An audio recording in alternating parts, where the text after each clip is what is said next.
live on a Monday evening from Melbourne, Florida, here at Eastern Florida State College. Welcome to JUCO Baseball. My name is Trey Wiggins, alongside me, Jake Adams. We've got a night of baseball ahead. Yeah, you're exactly right, Trey. I mean, some great lineups for each of the teams, and some guys we want to look out for on the visiting Seminole State Raiders side. It's going to be Keyshawn Fritt and Ryan Rosillo. As a team, the Raiders, have 19 home runs, but they account for 10 of them. So over half of their home runs are coming from those two. And then you look conversely at the Eastern Florida State College side. You got two burners on the top of the lineup with Carlos Corrado and Don McKnight. But the guy who supposedly has the wheels is the big-bodied DH, Dalton Robinson, who was one of the leaders in steals last year, and we're going to be surprised when he steps up to the plate, and he's all of 250 is what we're hearing. Also, it marks the return of Wilfredo Maldonado to the lineup. Leading off and playing shortstop, number 5, Carlos Cordero. Pitchers for both sides. For Seminole State, it's going to be Ethan Salick. And on the other side is number 29, Matt Dadlani. And, you know, pitching was something that wasn't too much of a struggle for this Eastern Florida State College team, but at the same time, I mean, in their last game against Polk State in Winter Haven, it came down to pitching as, you know, things started to crumble for them late in the game. Number 33, Ediel Tolentino. That last game, Batting 7th and playing first base, number 2, Eastern Florida faced off against Polk State in Winter Haven, lost 5-4. Come back late in the game, but still gave up some runs. ERA on the season. And on the mound for the Titans, number 29, Matt Dadlani. The Titans are coached by Stephen Brown. Pardon me, I lost track of the ERA. That's all good, but either way, it's going to come down to pitching for both of these sides, too. As I mentioned earlier, 19 home runs, but we have the national anthem. We'll be right back.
After the playing of our national anthem, it's time to get ready for some Eastern Florida baseball.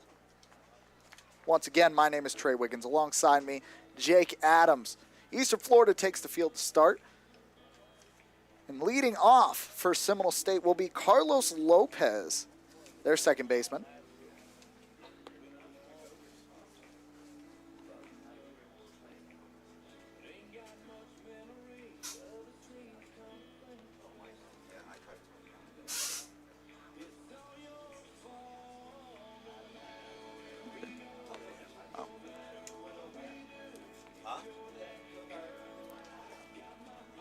Yeah, Trey, as we get things going here shortly, some keys to the game as well. I mean, we already touched on pitching a bit, but it's also going to come down to hitting. Both teams just under 300 when it comes to batting average, so getting some balls in play is going to be huge for them. But one category that sticks out, as we mentioned, was those home runs, but also slugging percentage for Eastern Florida State College. It's just under 400 at $3.99, and for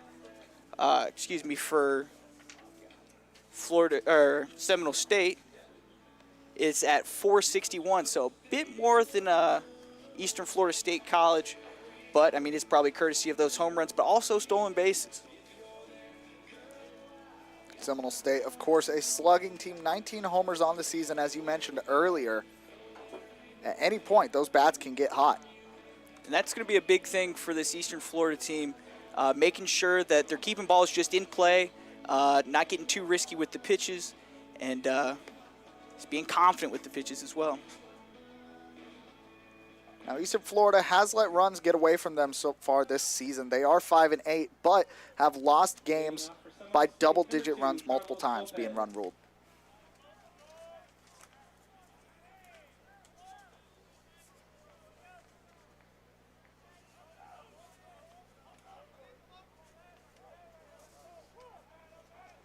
Now up to the plate, Carlos Lopez for Seminole State.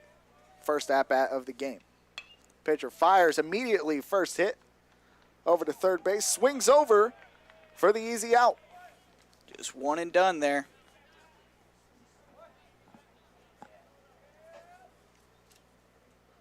Quick start for the Titans defensively. One pitch and an out. And that's what I was talking about earlier, being able to throw those pitches. If they're going to get hit, make sure they're in play in the infield and make sure they're routine plays. Up next, Jose Perez batting at the 2 slot. He's their shortstop. Right down the middle for a first pitch strike. Bring the heat early in the count, then maybe switch it up later in the count with some off speeds.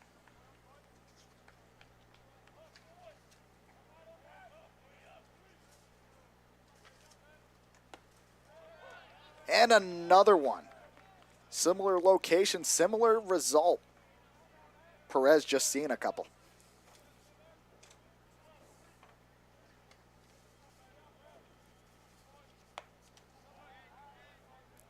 Just a bit outside. I was waiting for that one. I've been waiting to say that. Finally got my chance.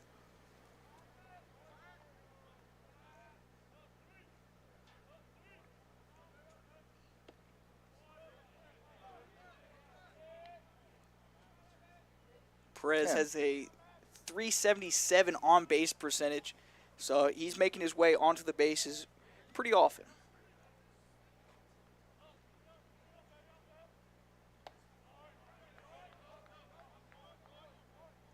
Another pitch high there. Now the count's full.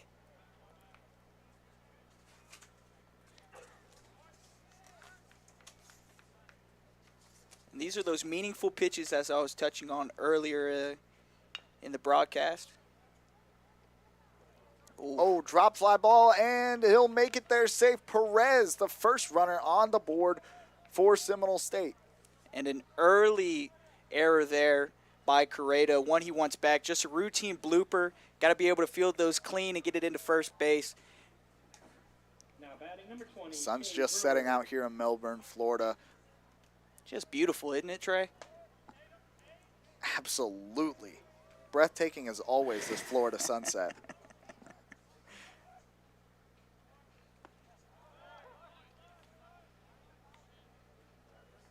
A large leadoff by Perez there.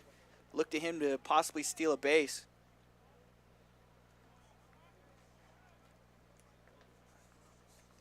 Will be difficult, however, with the left-handed pitcher on the mound. Delivers just inside there to batting at the 3 slot, the catcher for Seminole State, Cade Brewer, number 20.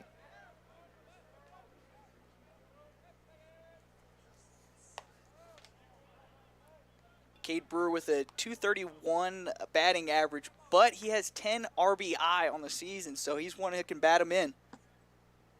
Knows how to get them home. You are right. 9 hits on the season, 2 of them being doubles. And he has a homer to his name. Other one inside comes up just shy, advances the runner, and out at the bag. So 1 in scoring position early, but 2 outs on the board here at the top of the first. 16, Keyshawn Pratt. And Perez showing off the wheels a little bit, as I mentioned earlier. He was taking a large lead off the bag, helped him propel himself to second base before the double play opportunity. Keyshawn Fret, 256 average. Whoa. High, deep, foul, and out. Top of the first out of the way here. Still goose eggs.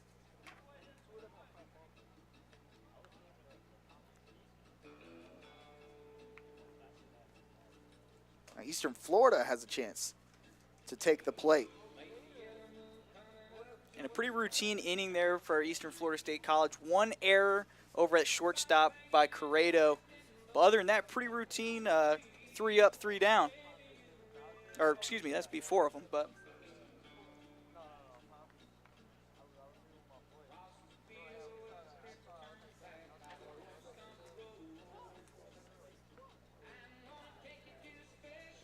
Pitching for Seminole State is Ethan Solik.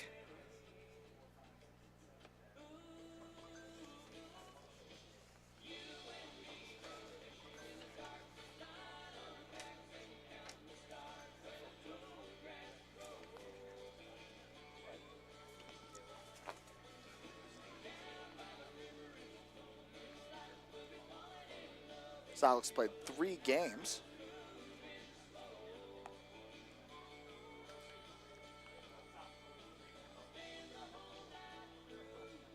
And when looking at the Eastern Florida State College lineup, first one coming up is going to be Carlos Corrado, maybe going to look to make up for his error as he leads off the inning for the Titans. Carlos Cordero, shortstop.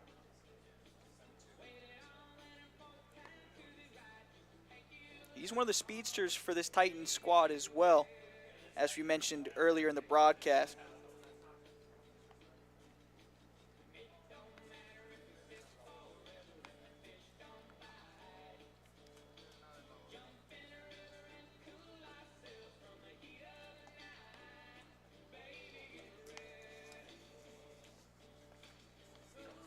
Things getting warmed up here for the Raiders, Seminole State Raiders.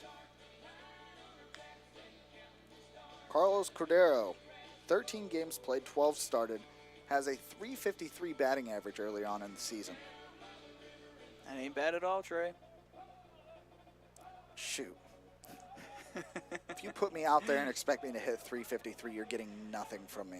Especially with velocities that college players can throw at now. Are you kidding me?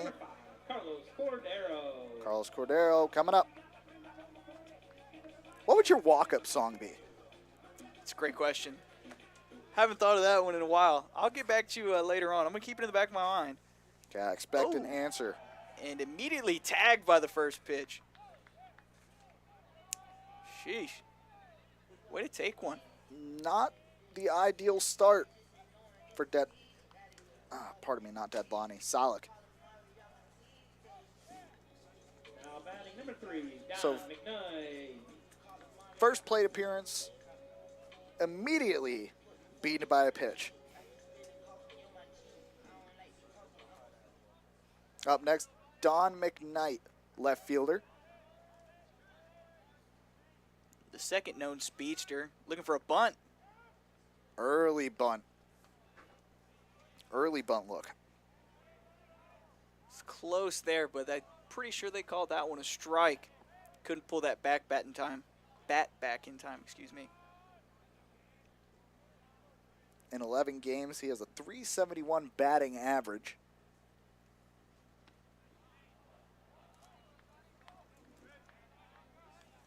By the way, Cordero, that was his second time being hit by a pitch already this season.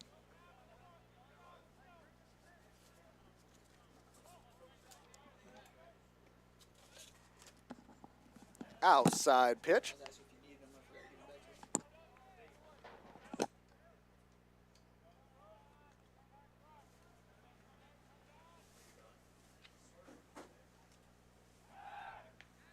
The pickoff, safe. Cordero gets back to the bag.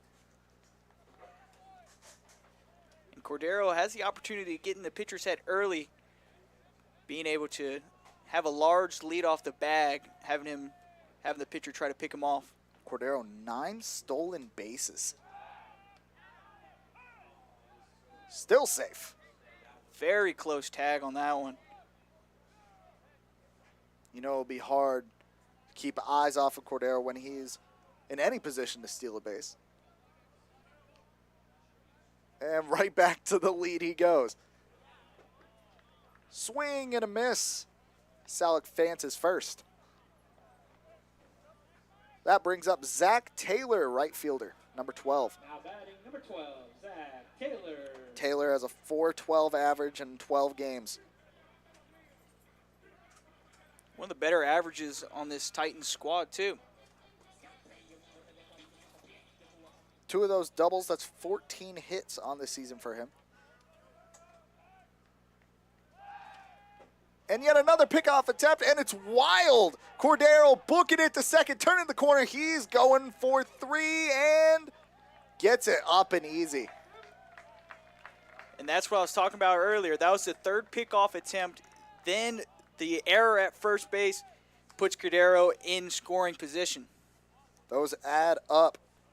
Those errors add up. We already saw one on Eastern Florida's side. Now we see a costly one, putting Cordero in very big scoring position here early. Just the first inning. Snagged to first. Cordero looks for it. And it appears the first baseman there might have gotten stepped on, twisted his ankle possibly. Definitely. Looks a bit shaken up. An awkward landing going for, while he was extending for the bag. Still in Costello. Looks like he's going to walk it off. Rub some dirt on it, you'll be all right. Is that also ingrained in your brain from Little Leagues? I believe so. Goodness, bringing back some not so awesome memories. Cordero's still at third, up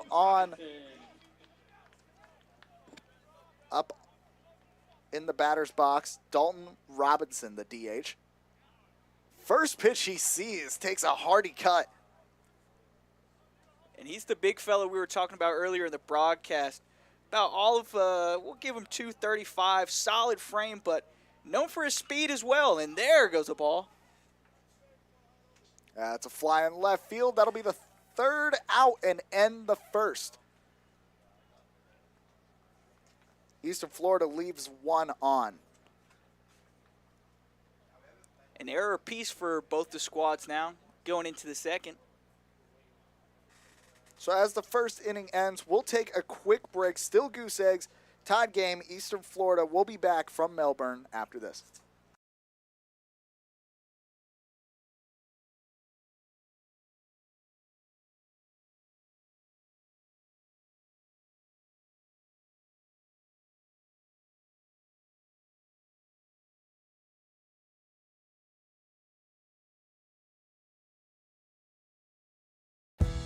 The culinary program here at Eastern Florida State College is actually an associate's degree in culinary management. It's a very hands-on environment. Every day we start in the classroom, discuss the recipes we're going to do for the day, and then we go into the lab and actually cook. All of the culinary classes here involve a lab component, and that's because I like to be in the kitchen. And again, when you're out there in the field, the majority of your performance is going to be based on what is done in the kitchen, not what's done in a classroom. My mission throughout this whole program is to get you prepared to be successful in the industry. And a lot of it just depends on where you want to take the career. It's endless amount of possibilities.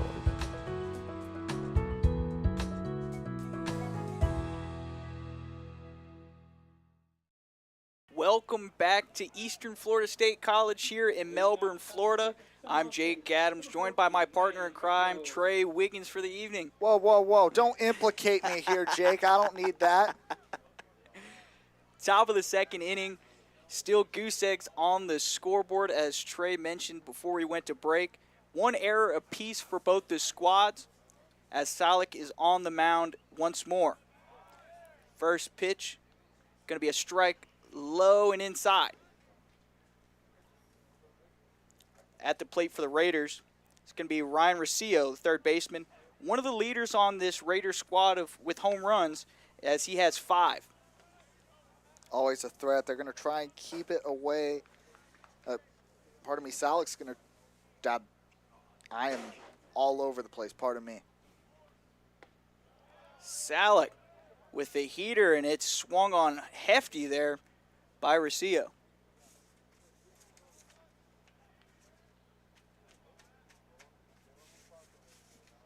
That's Dadlani on the mound. Dadlani. Well, as I switch up these lineups, then we'll get it figured out. So Dadlani throwing some heaters, counts 2-2.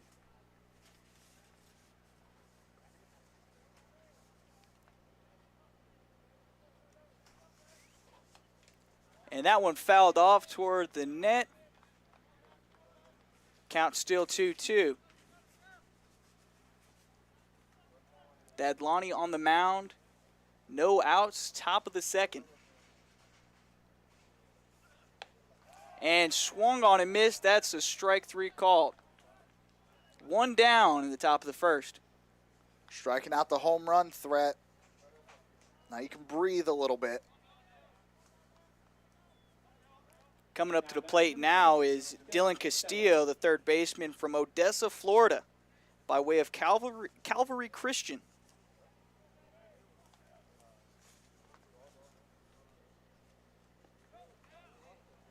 Ball low. 1-0's the count. Dylan Costello threw 14 games, a 146 average. But he has a homer to his name. And that would also be the 1 RBI that he is accounted for as well. Counts 1-1.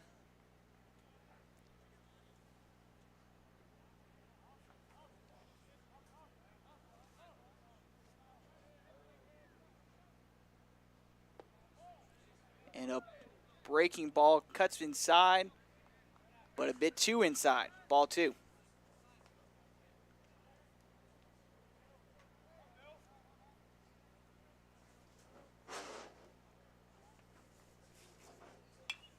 And a ball sent out to right field. It seems like a routine fly ball to the fence and couldn't be handled by the right fielder.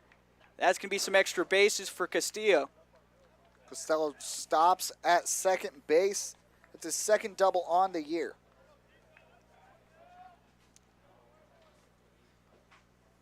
And that's a play that Zach Taylor wants back. Seemed like it should be routine at the fence and went over his head, lost track of the ball, and it puts Costello at second base. Now batting number 27, Keaton Frentz. Taylor, that's his first error of the year.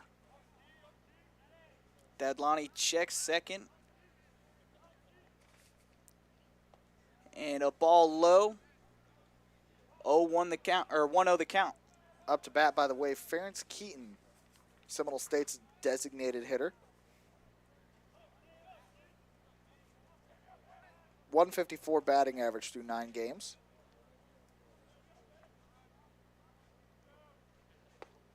Dadlani bringing the heat, but it's a bit low. 2-0 the count. Top of the second inning, I'm Jake Adams alongside Trey Wiggins.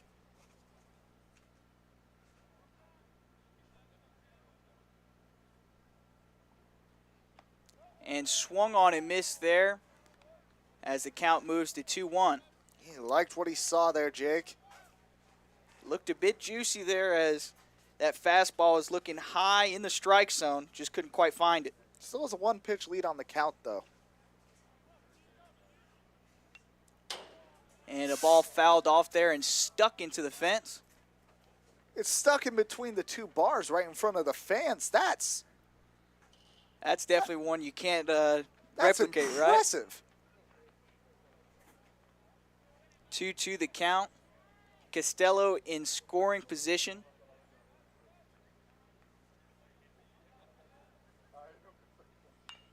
And a ball sent out foul toward first base. 2-2 still the count. Costello still on second base. Dadlani still manning the mound.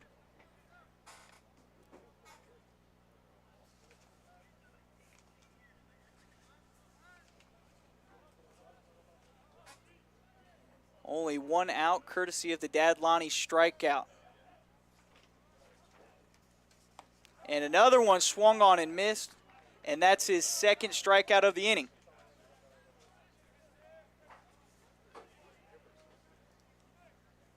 Two strikeouts, looking for the third. He's getting these batters to bite. And coming up to the base, or coming up to the plate now, it's going to be Cadmio Pompa, the center fielder. Costello still manning second base. Pompa, 10 at-bats, a square 200 batting average. As that ball nearly hits Pompa as he had to get out of the batter's box. 1-0 the count.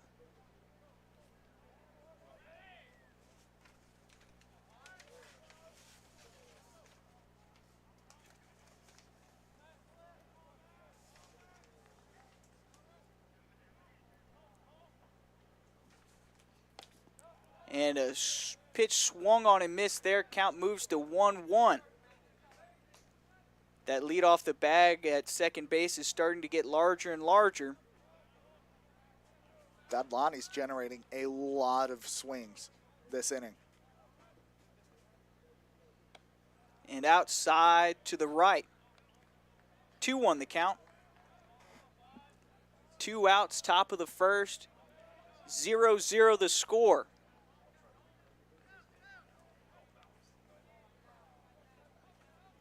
Dadlani on the mound. Lopez at third. Cruz at second. Dominguez at first. And Corrado at short.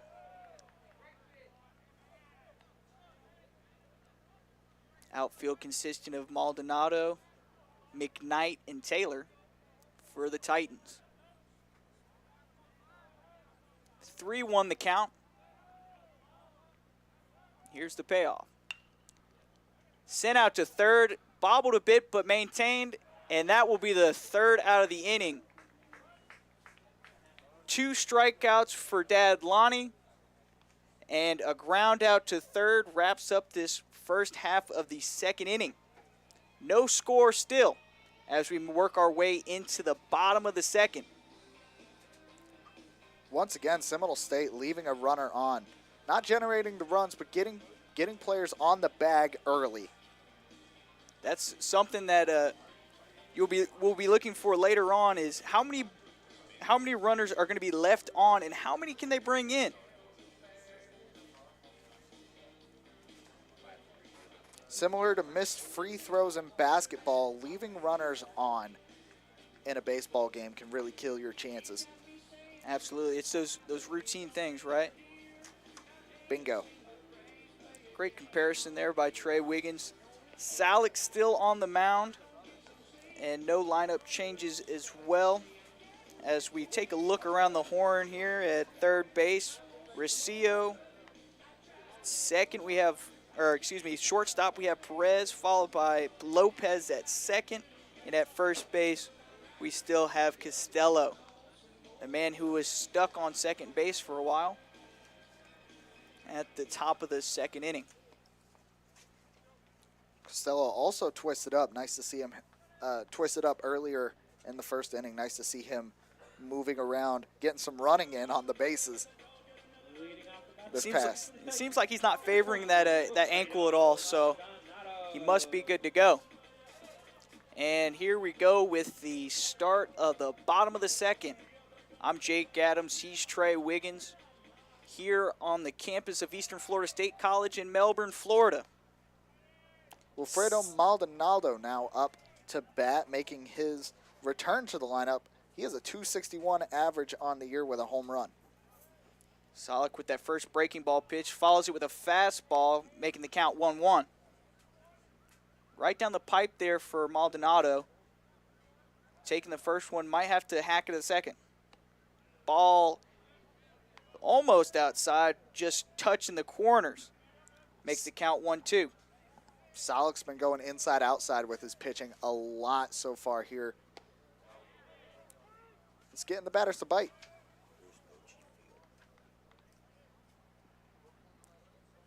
And that pitch goes just outside in the right corner. 2-2 the count. Inside, but a bit high. Count is full now. Bottom of the second, 0-0. And that one down the pipe caught Maldonado looking. Fastball right down the middle. You got to be swinging on 3-2 counts, Trey. Yeah, he thought he had a free trip to the bag, but that was not the case. Salik testing the strike zone all at bat, and it pays off even when the count's full. Ediel Tolentino, the catcher, at the plate now, as that one gets out of the way of Salik, out of the hand of Salik, excuse me. 1-0 the count. Tolentino, 172 batting average on the year, 2 ribbies. As the off-speed catches Tolentino looking, 1-1 the count, and swung on, drove out to shortstop, and he's going to beat the throw, showing off a bit of the wheels. He's got some wheels. He's no Yadier Molina, that's for sure. Tolentino on first base now as Adrian Dominguez, the first baseman, makes his first appearance at the plate tonight. Dominguez, 235 average. But he gets people home. He's got 6 RBIs on the season. As that first pitch catches the left corner, making it 0-1 count.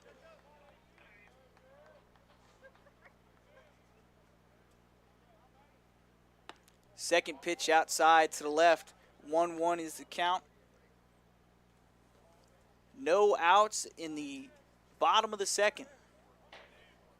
Excuse me, 1 out.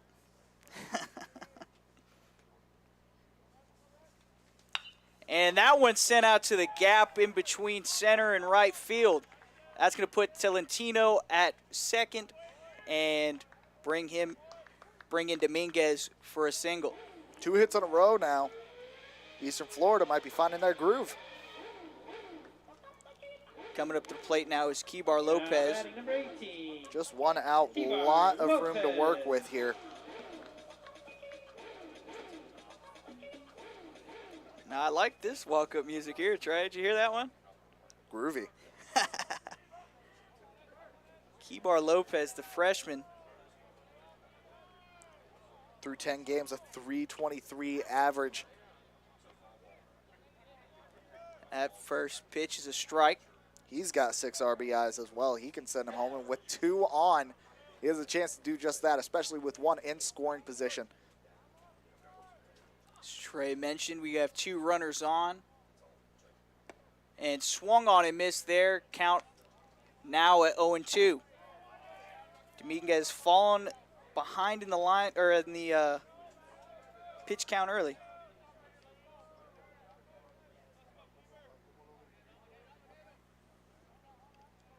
Salik takes a peek back, and that one's going to be sent in between short and second, but for grounded.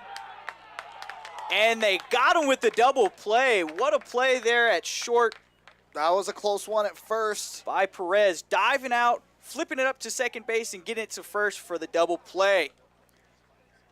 As the Raiders make it out of the inning alive with 2 runners on. The score still 0-0. As we'll be back for the 3rd inning. I'm Jake Adams. He's Trey Wiggins. We'll be back.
Welcome back to Bruce Bochy Field in Melbourne, Florida for Eastern Florida State College baseball. We're at the top of the third here. Seminole State getting ready to bat after squeaking out without a run. Eastern Florida left 2 on. A close double play ending at first base. Could have gone either way, in my opinion, Jake. Yeah, it was a very close call, but, I mean, got to give credit where credit's due there. I mean, Jose Perez laying out, being able to snag that and flip it to his second baseman there. What a play. So up to bat now.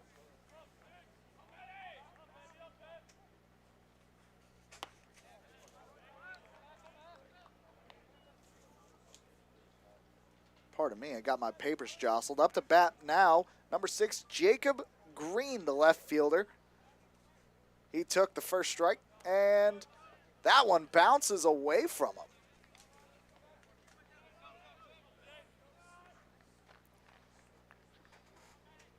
Dadlani pitching a very tight game on the mound to start. That one fouled and out of, no, not quite out of Bruce Bochy Field. A fan in the stands tried to get it. To no avail.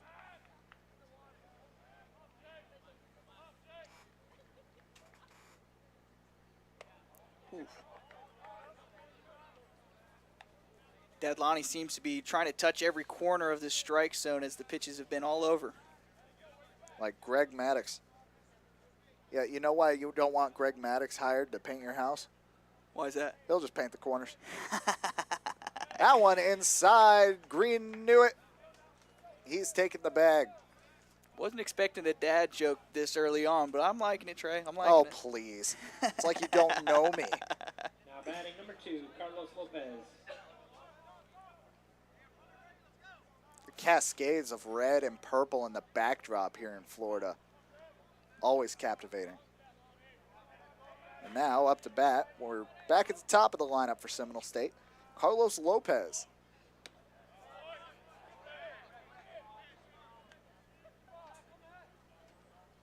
And that last walk was the first walk of the evening. Well, unless you count the hit by pitch earlier on. Walk by pitches, we'll call it. Ooh. And not a whole lot of leadoff there, but was still able to make it in safely was Jacob Green. He made it in, and Green, I just had it, there it is. Never mind, it's not there. Green makes it the second on the steal. He's hungry early.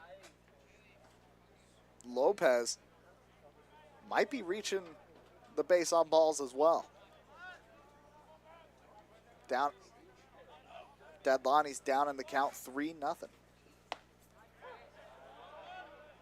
And there's the strike. Lopez thought he had it. Still batter's count, Jake. Yeah, 3-1. You take that 3-0 pitch just to make sure. And there goes that one out to center. Out deep. Green tags up. And he's going to make it into third on time. Maldonado came down with that one in center. Now batting number 3, Jose Perez. Jose Perez back to the plate, pardon me. It's his second AB of the night. It's also the second time this evening that they've had a runner on third. Now let's see if they can bring him in. Lots of runners in scoring position with only one out. Big chance here to finally send a runner home.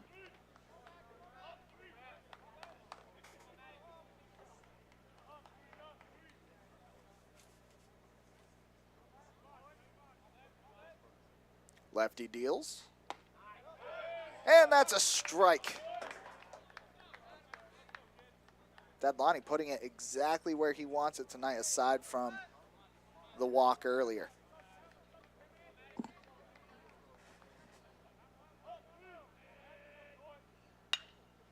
And another one, same location, this one with contact. Maldonado comes down with that one, but tags up is green for the first run of the game. That one belongs to Seminole State. They have the first lead of the contest. Now batting number 20. It seems like these hitters are starting to figure out Dadlani now, as that's 2 straight hits out to center field. Number 20 now, Cade Brewer out of the 3-hole. The catcher. As Dadlani deals for the strike.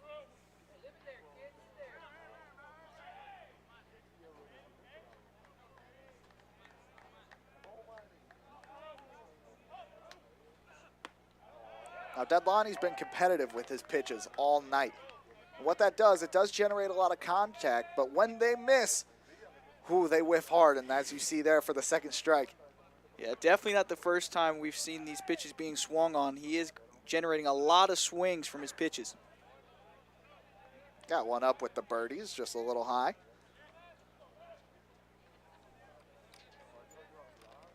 One, 2 is the count.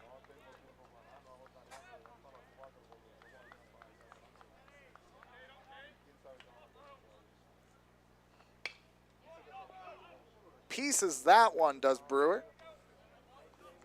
That one was close there down the first base line. Brewer, 231 average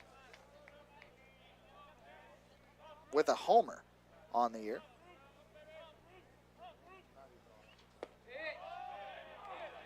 Dadlani had him thinking about it. That one was close there, right in the bottom right corner.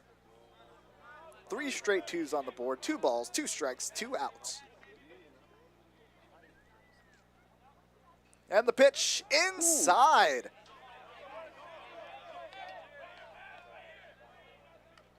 Said a quick hi, how are you to Brewer on the way in. About return the favor. Now it's full.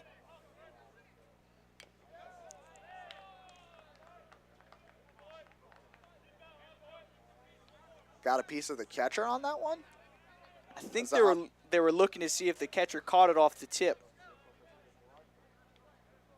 As it was tipped there, that's foul. Count remains full. Now they're in a bit of a tussle.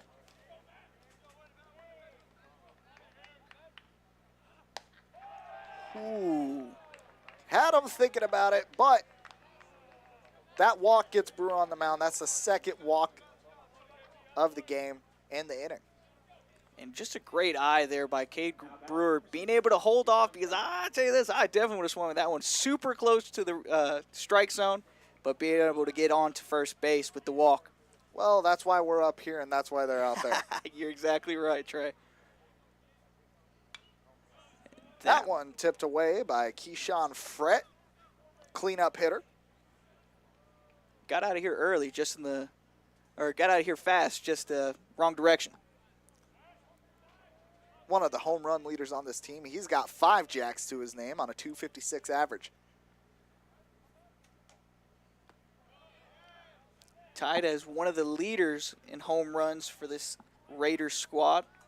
That's 2 strikes now in a row. And Frett is hungry.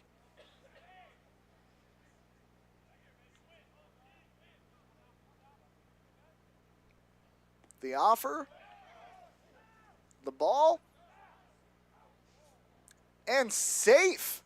And it looked like he slid in wrong there. Might have caught his ankle a bit on that base as he rolls around. It's not looking good. Brewer's in a lot of pain. Oh, and that's just something you hate to see. As the trainers come out as well.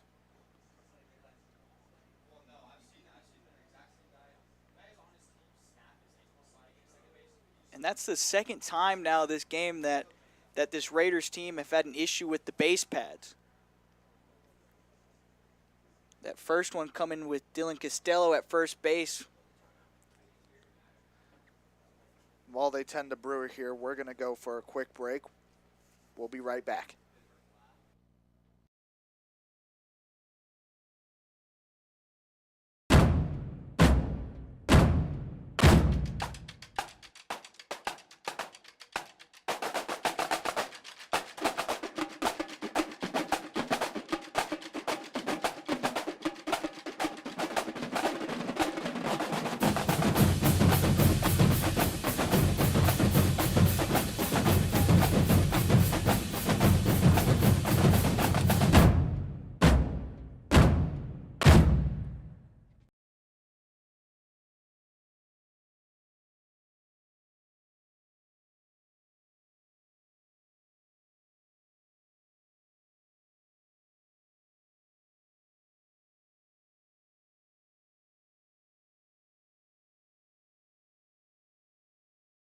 Build a successful career with a bachelor's degree from Eastern Florida State College. You can choose from nearly 25 tracks in today's top job fields of business, healthcare, and computer technologies, with classes tailored to meet your needs on campus and online.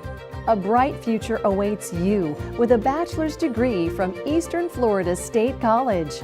To learn more, visit easternflorida.edu/go/bachelors.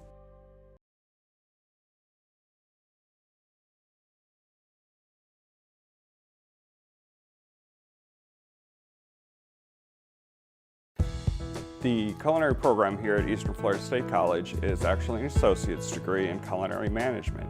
It's a very hands-on environment. Every day we start in the classroom, discuss the recipes we're going to do for the day, and then we go into the lab and actually cook. All of the culinary classes here involve a lab component, and that's because I like to be in the kitchen. And again, when you're out there in the field, the majority of your performance is going to be based on what is done in the kitchen, not what's done in a classroom. My mission throughout this whole program is to get you prepared to be successful in the industry. And a lot of it just depends on where you want to take the career. It's endless amount of possibilities.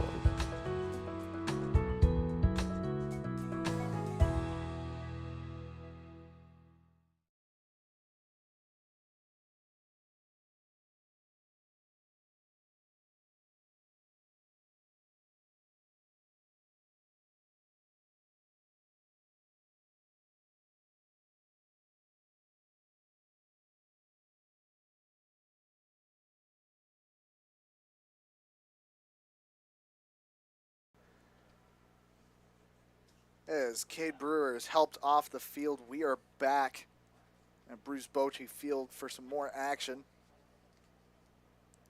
My name's Trey Wiggins. Alongside me is Jake Adams.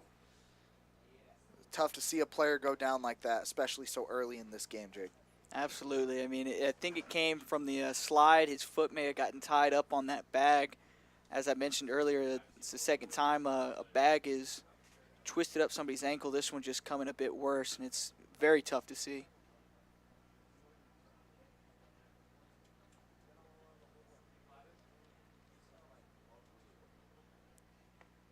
And with the warm-ups here, as soon as we have it, we'll tell you who's pinching in at second.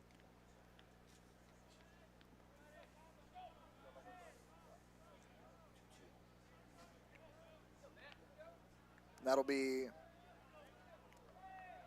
number 22, I believe, Dario Astudio. Pardon me. 357 average in 6 games. Redshirt freshman. He's in at the running at second. Whoa. And that is a rocket down the left field line, and it's fair. And Astudio comes in and scores one. As soon as he gets on the bag, there goes another run. Second run batted in for the Raiders. Keyshawn Frett making that one happen. And Frett's one of those guys who's going to get RBI whenever you need one. So now still a runner at second. This time, it's Frett. And now batting, Ryan Riccio.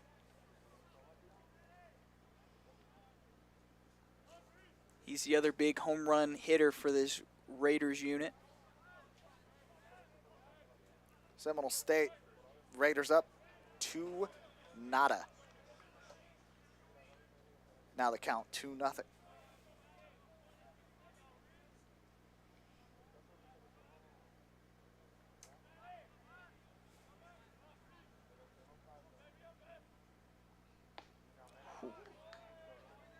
Big swing at that one. Puts the first strike on the board for this at-bat. And Dadlani really brought the heat on that pitch. Pitching with a vengeance, down 2 runs.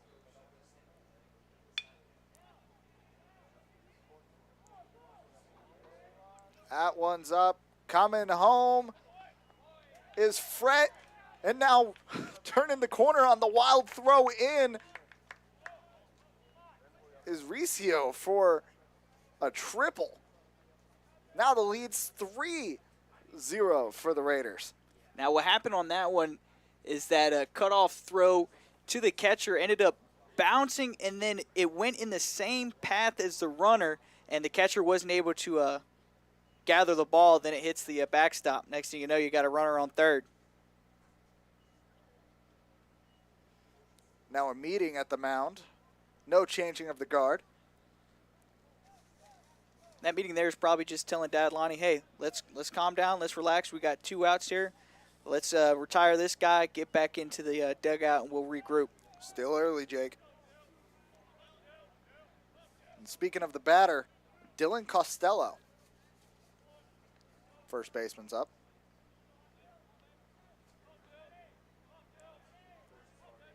Dad Lonnie in 2 appearances has a 7.71 ERA. That being earned run average. So he's certainly given up more than what he has thus far. Couldn't have said it better myself. That one in for a strike. Just barely catching that corner. Just barely is all you need.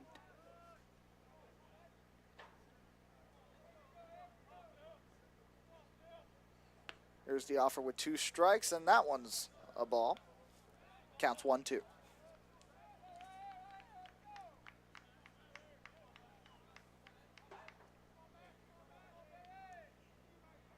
Costello, real chance to score if he can just connect for a base hit, and he does. It drops.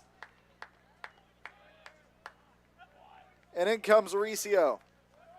And this Seminole State lineup has figured out Dad Lonnie as the bloopers keep on coming. 4 runs in this 3rd inning alone. If you're Dad Lonnie here, you're really wanting to get out of this inning. Keaton Ferentz, the DH, fouls one up and back. Thank goodness we have a roof. Yeah, no kidding.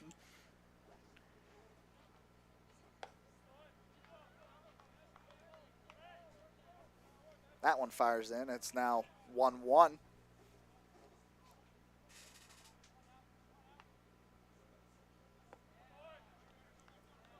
And that one's low. It's 2-1. Mixing it up with the off speed there. Confidence must be a little shot seeing 4 runs go up that quick. That one's a little high. Absolutely, especially when you pitch 2 stellar first innings and then you get into the 3rd, you have 4 runs on you now. That confidence definitely going to take a hit. 3-1, a hitter's count.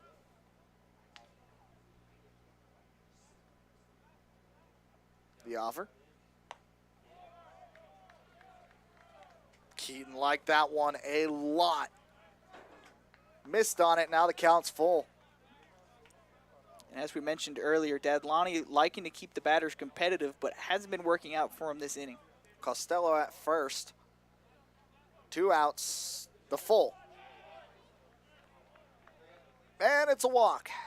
That's his 3rd one this inning. Dad Lonnie really struggling now.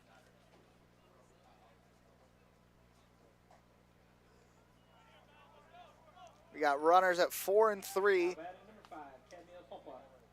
2 outs with Cadmiel Pumpa, the center fielder, at the plate.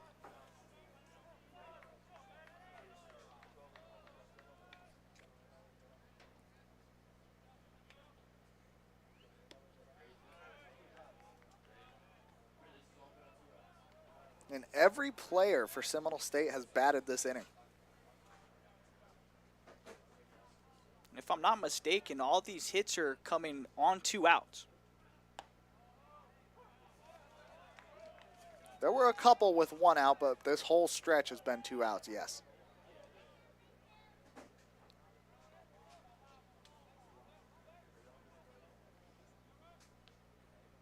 Count 1-1.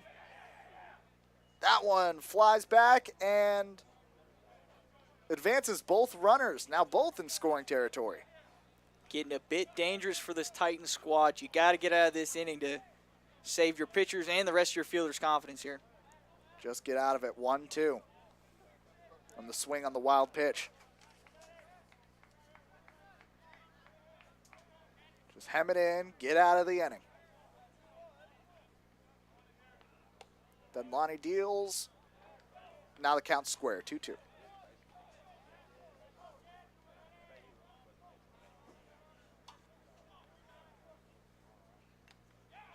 That one tips, but the catcher catches it. It's a strikeout. So Seminole State gets out of it with 4 runs. Eastern Florida stops the bleeding. 4-0 lead for the Raiders. And now comes the bottom of the third. They have a chance to answer, but they've got 4 scores to answer for. That's exactly right. A very hefty top of the third for Seminole State. One they, I'm sure, enjoyed with 4 runners crossing the plate. It's an early run. Still a lot of ball left to play. Deadlani escapes. Matt Deadlani escapes with a rough showing. 2 walks, 4 earned runs. It was definitely a night and day inning for Deadlani, too. As we mentioned, those first 2 innings, he had 3 strikeouts.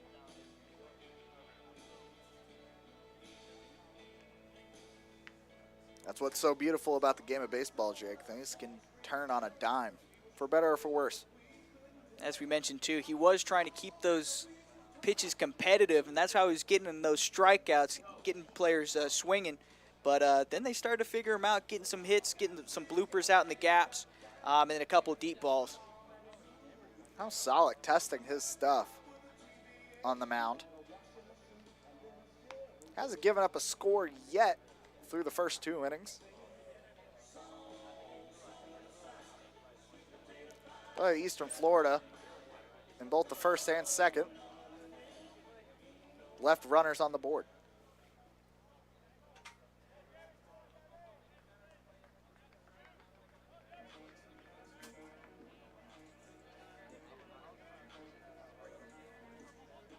Any thoughts on that walk-up song, by the way? I was just saying, man, I was bopping my head to it a little bit as soon as it started up. I dig it.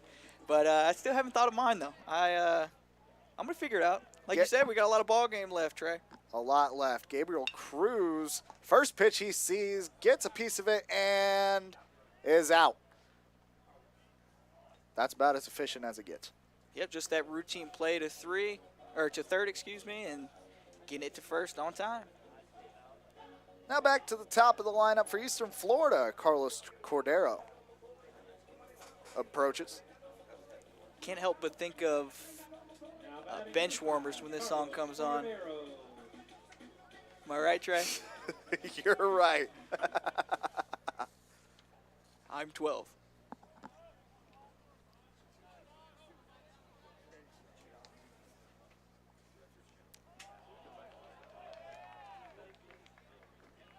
And another batter Another tagged. hit by pitch. That's Salik's second. The first one being on the first pitch of the game. That's 2 hits early. Now batting number 3, Don McKnight. Well, not first pitch of the game, but first pitch of his outing, I should say. Now McKnight with his second AB. He's got one on after the tag with the pitch.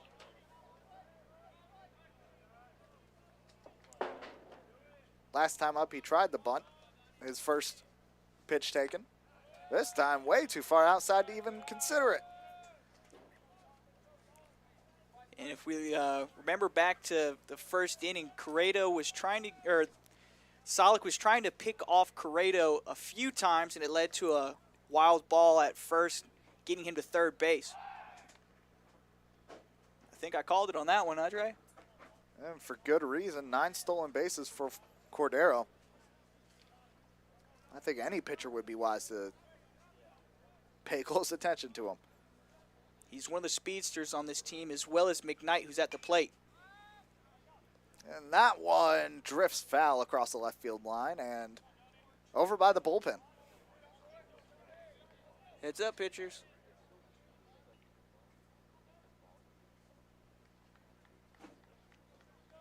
Talking about McKnight as a speedster, he has 5 stolen bases on the year.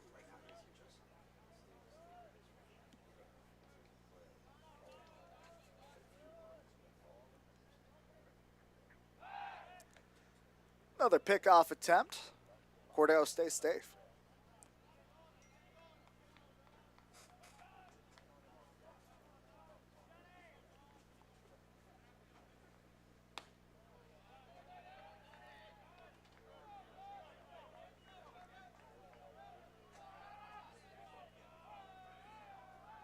Count 2-1 now.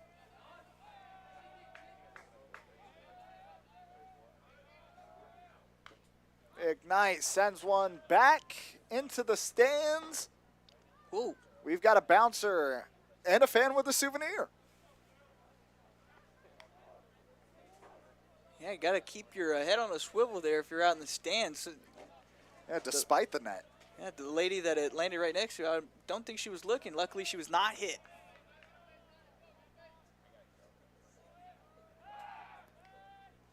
And another pickoff attempt. I feel we've only seen the beginning of those. They really want to get him at first. It's less about the out at that point, more about keeping him close to the bag. Just for situations like that. Now the count's full, 3-2.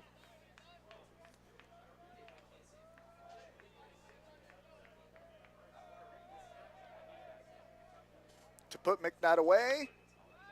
No, this one sails into the outfield, and a diving attempt not doing. Cordero ends up in scoring position at second base. Two runners on, pardon me, for the Titans. Only one out. And that attempt on the catch kept Cordero near that first base bag a little bit longer than he would have liked, which held him up at second once the ball was thrown in.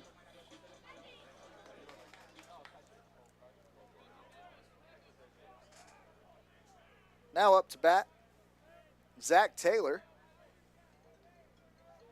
He's got 2 stolen bases. Another speedster.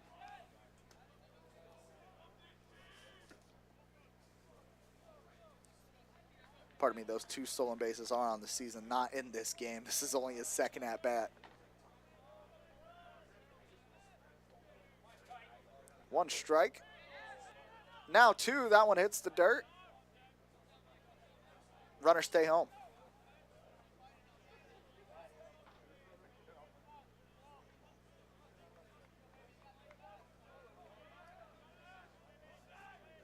On deck is Dalton Robinson.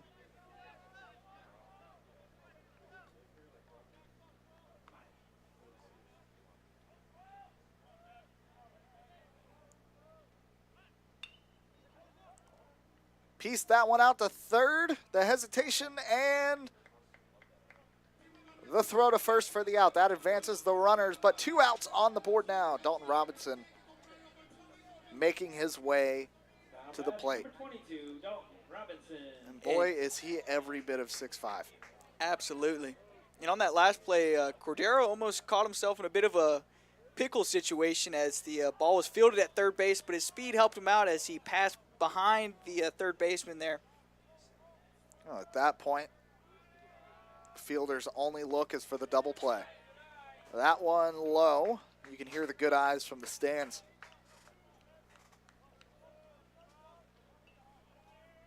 Robinson, 219 average, but those 5 stolen bases, bit of a shocker. I don't see how you let 6'5" sneak past you. Big man, a lot of wheels on him. With a plan.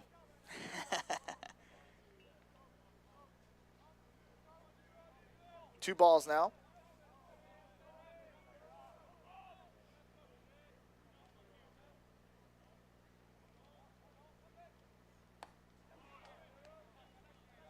And that delivery is a strike, 2-1 the count. Robinson swung hard.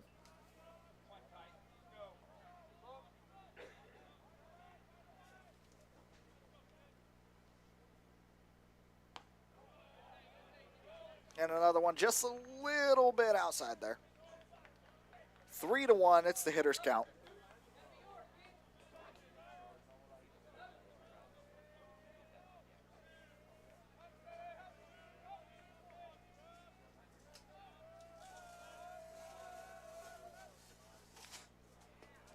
That one fouled back. You could hear the dugouts getting into the game.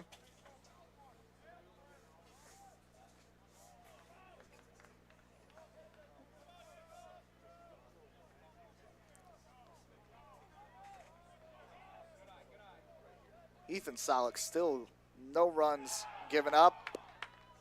And strikes one out with two on the board. That's the third.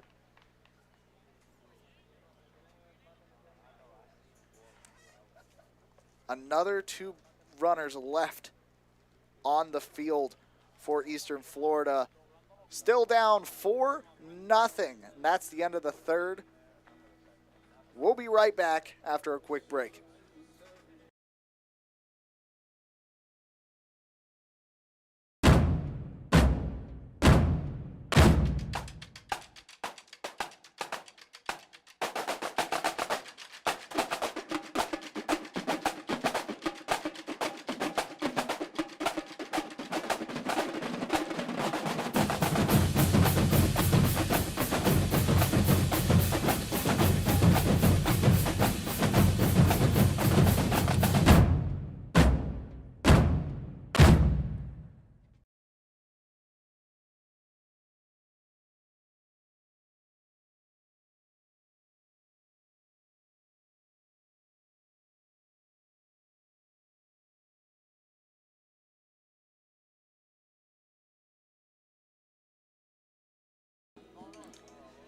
Back to baseball action at 3-time champion Bruce Bochy Field at Eastern Florida State College.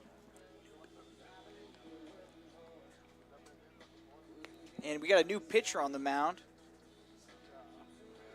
New pitcher on the mound, that is number 8, Jacob Hardy.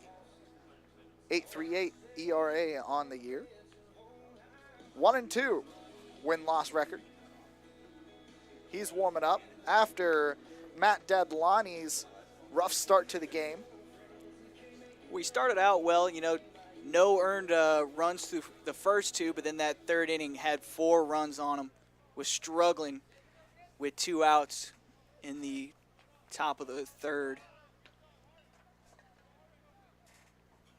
Or top of the second, excuse me, or third. The Raiders, number 6, Jacob Green. And now Jacob Green, who had a trip around the bases in the third inning.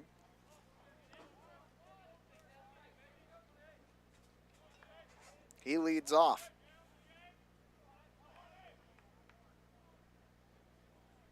Top of the fourth.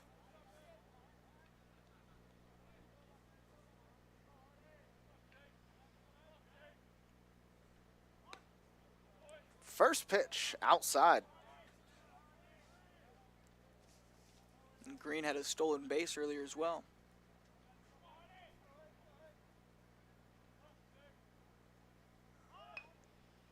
That one tipped and rolls foul on the bunt attempt. A solid bunt attempt too. Just didn't get his roll that he wanted. Green 9 stolen bases on the year now. No wonder why he's trying to go for the bunt. Guy's got wheels. There's a hit, and that one goes foul. 1-2 count.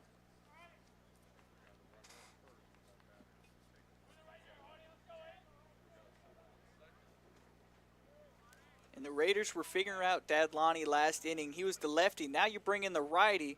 Can't help but wonder if that's going to affect that Raiders lineup at all.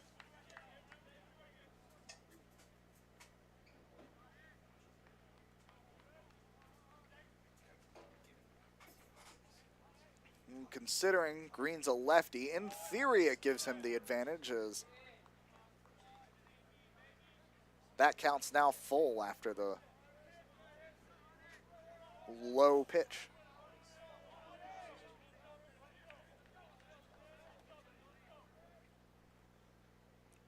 Deals. And that's a hit. It's going to drop right in front of right field.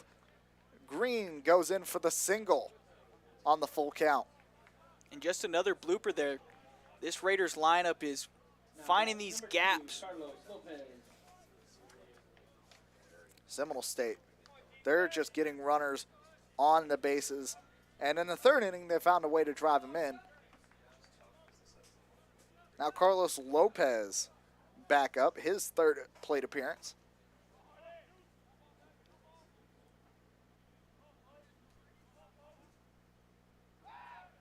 The pickoff, safe. Keeping Green humble.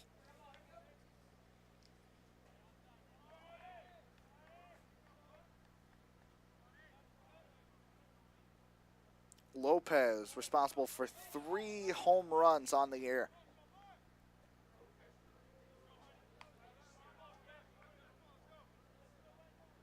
And 3 doubles, by the way.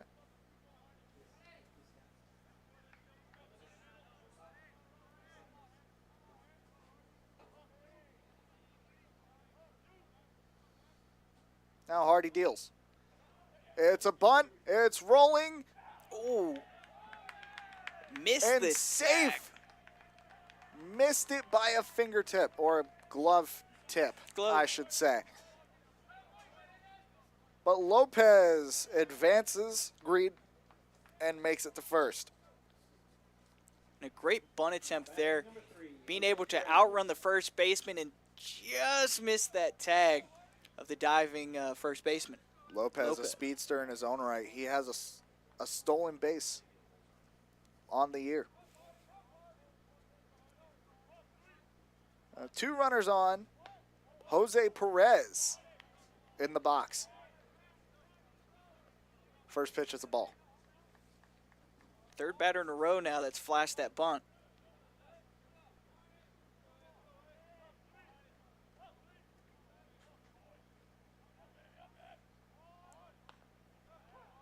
In all fairness, Perez does have a steal on the year. Now the count 1-1 after that strike. And you got your guys with a little bit of speed on the base pads. Why not lay down a bunt with no outs? At least to advance him. A 1-1 pitch. Outside, but still a kite. Perez now down on the count 1-2.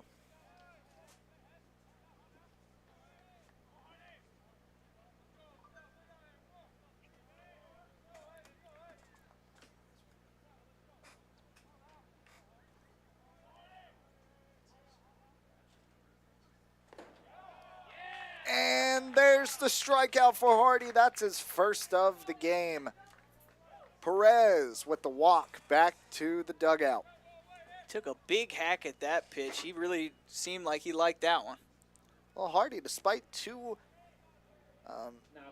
runners on the bases to start his outing, still pitching competitive.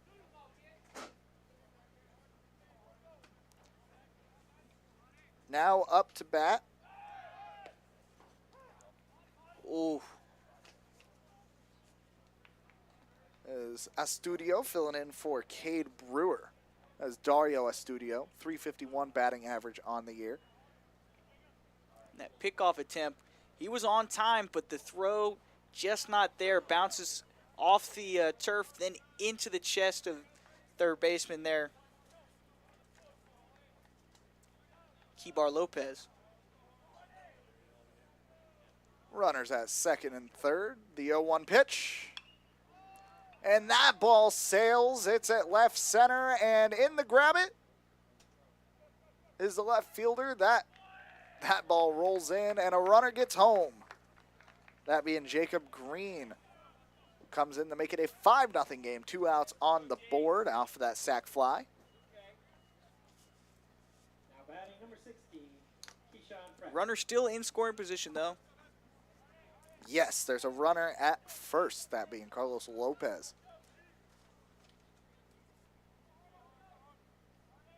Now Keyshawn Frett, the cleanup hitter, is in.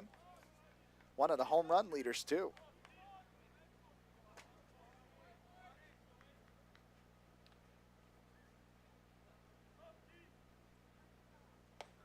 First pitch inside. That one's a looper.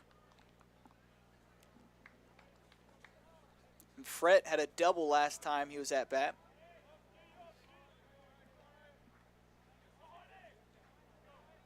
A double here would send Lopez into home plate for another run. And that one grounds into left field. Lopez turns the corner. He's got a chance, and he's there. Up easy.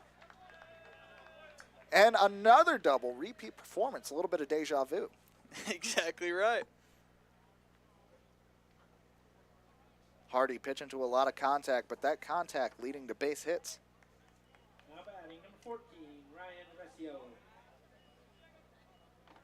Ryan Recio, third baseman. He's up to bat now.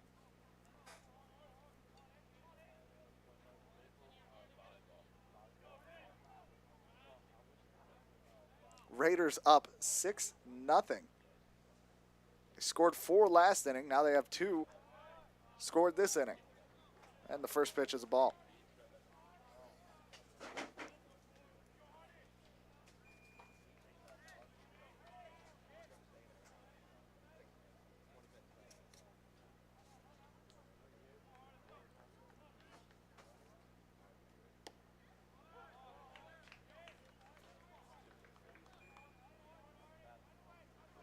And that pitch is a strike. 1-1 count. 2 outs. Hardy can still get out of this. Runner at second. Big lead, and that's a second ball. 2-1. Yeah, just a bit low, missing that right bottom corner. Hardy testing the strike zone just a little bit more.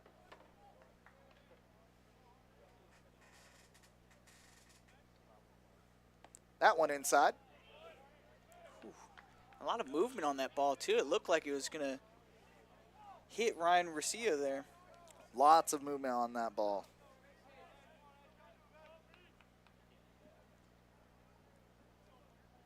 (3-1). Recio has the advantage. That one fouled back over our heads.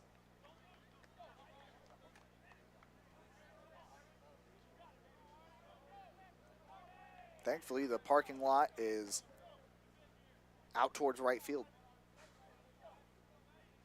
Actually, I definitely have that wrong, don't I? Yeah, It's out. It's out. Yeah, it's Is behind it out us. back that way? that's behind us, but Oh, no. not in the location in which that one was hit anyway. Whoa. That one's a headhunter from Hardy. That'll be the walk on the full count. Those pitches kept creeping high and inside. Now batting number 23, Dylan Costello. Last time up had a double and a single.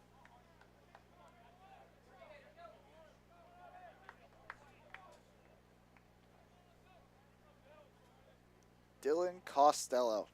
He's had a busy night already. Gets a piece of that one. It bounces up at him. Yeah, ball got a piece of him as well. You got runners at first and second here after the walk.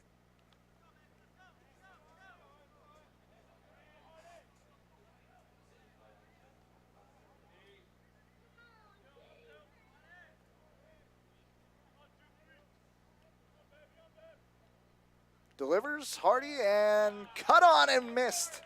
That's a second strike. Costello is hungry. And that off speed had Costello kind of hesitant on that swing.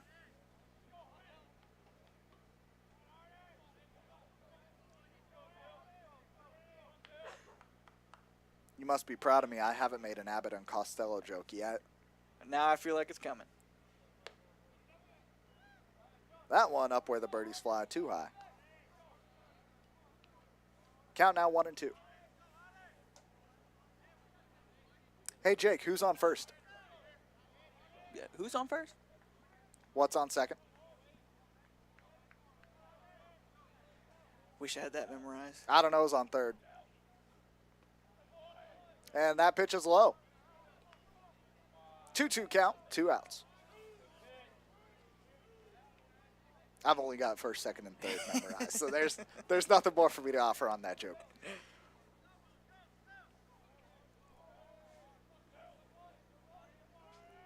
Hardy. Another offer, another ball. That one fills up the count. 3-2. 2 runners on, 1 in scoring position. The base hit gives a shot at extending this lead to 7-0.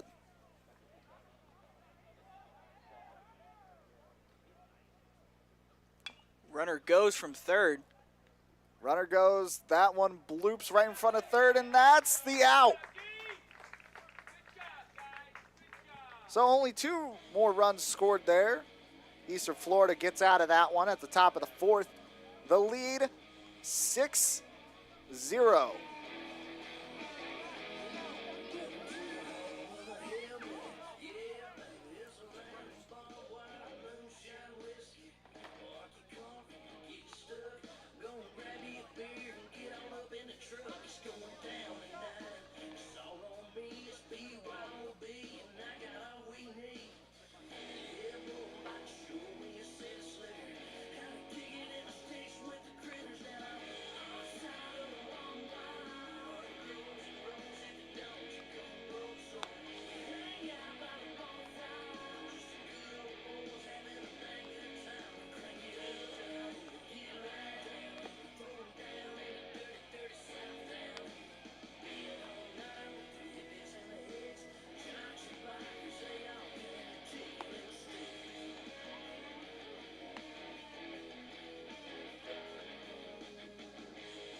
It's the bottom of the 4th, which means the Titans have a chance to answer. 6 runs to answer for here at Bruce Bochy Field. Leading off the bottom of the 4th for the Titans, number 21, Wilfredo Maldonado. Wilfredo Maldonado has the task of leading off the bottom of the 4th. Again, a 6-run deficit. And the Titans have left runners in scoring position multiple times, leaving them stranded. Going to be pivotal now to get some of those runners home. That pitch almost kissed the brim of Maldonado's helmet.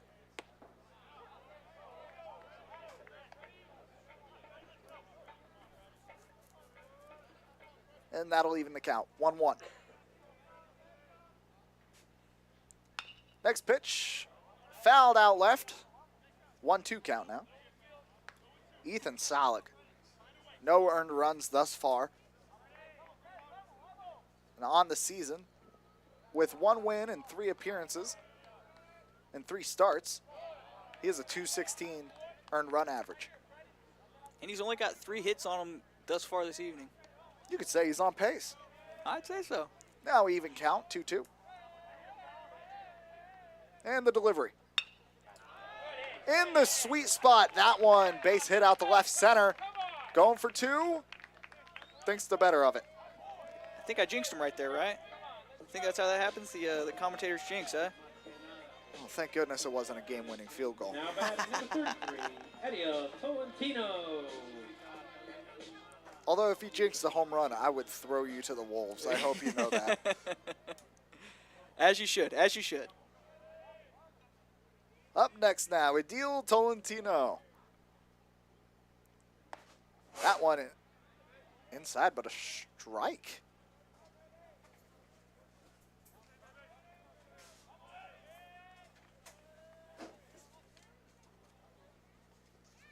Tolentino on the earth. That 172 batting average, just a little low. Just a little bit. 2 ribbies as well. Granted, that's 10 games. Only 10 games played. That one Another close one. It's inside, but it might have been a bit high. 2-1.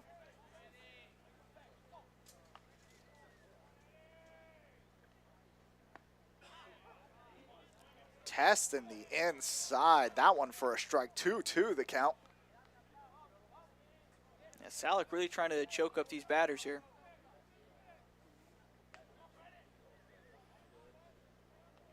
In the case of Tolentino, I'd say it's working thus far. Ooh. Oh, but not there. That's a hit. That's his third one now. Third person that he has hit this evening. Nothing intentional. Just trying to test that inside, just like we said. And it was working, but sometimes you reach just a little far.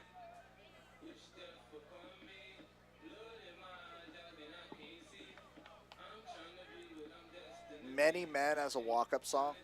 Gotta love it, right?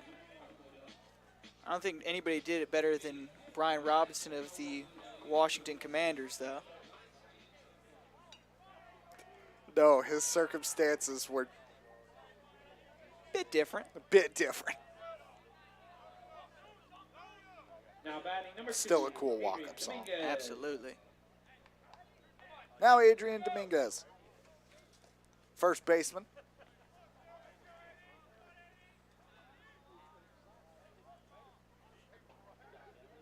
Six RBIs and a double on the season. You got 2 runners. And the first serving's a ball. Outside. Salick still comfy on the left side of the plate.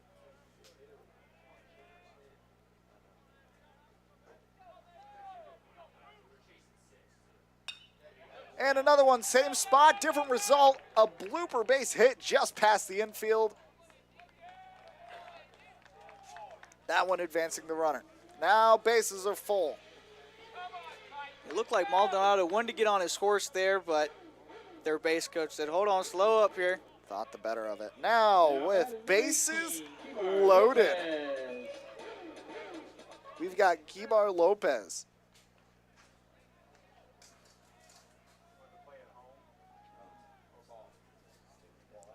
.322 batting average, 6 RBIs.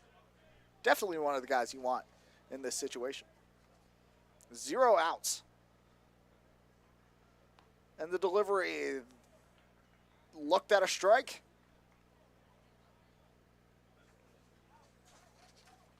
And this is the first time tonight Salick has seen the bases loaded. He's steered clear of jams like this, but with how he's been pitching, he can wiggle out of it. Count 1-1.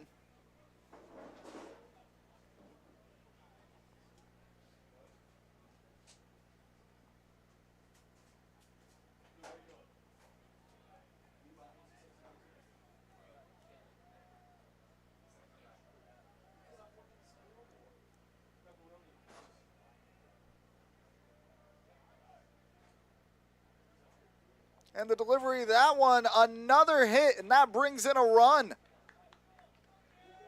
That's the Titans' first run of the game. No more goose eggs on the board, 6-1. Maldonado gets the trot home. The ump seems to be not too impressed with another batter hit as he steps out, shaking his head. That's something we might want to look out for. If another batter gets hit by one of those inside pitches, it might be the end of the night for Salick. Gabriel Cruz batting over 300, 313 on the year in 6 games played.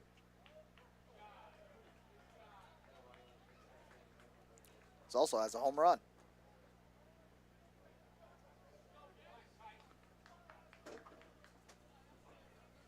The bases still loaded. 1 strike count. The delivery. So you hear the good eyes from the stands. 1-1 count.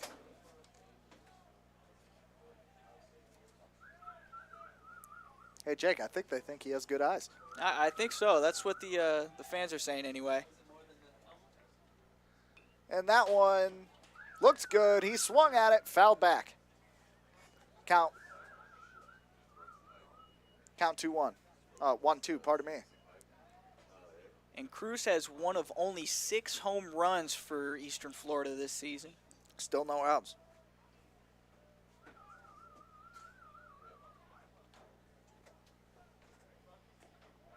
That one a little low, says the ump. 2-2. Cue the good eye chants from the crowd.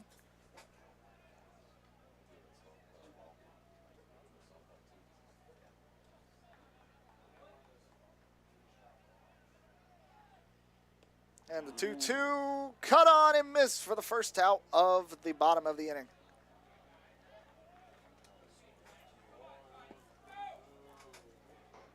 Ethan Solek getting back on track. Now batting As number we're at the 5, top of the Cordero. lineup, Carlos Cordero back in.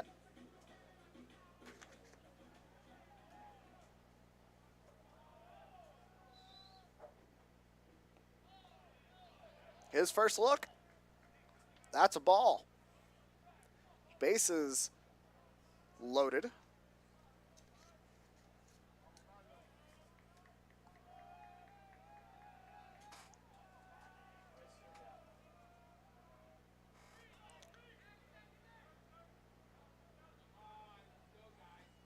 Ball couldn't quite be handled there behind the plate. That one gets away for ball number 2. Beat me to it. Cordero tells his runners to hold. Probably for good reason. The ball didn't go far.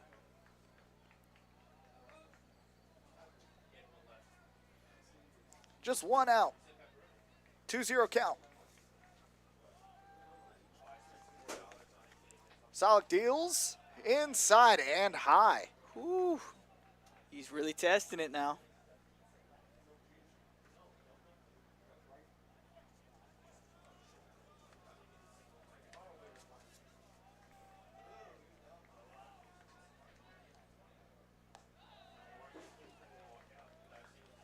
And that'll walk another run in. Eastern Florida chipping away slowly but surely with these walks here. Now the score's 6-2. Raiders lead. Still the bottom of the 4th. Just one out on the board. And now Don McKnight returns to the plate.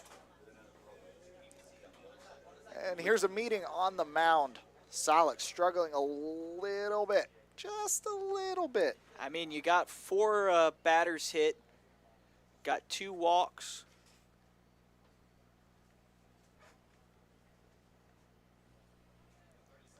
Yeah, as you said, 4 HBPs. That's it's not a pretty number. And Solek remains. I think that's just coach saying, hey, let's calm the nerves here. I know we got bases loaded for a while, but just put the pitches in the zone and let's get competitive with it like we've been saying with the other pitchers.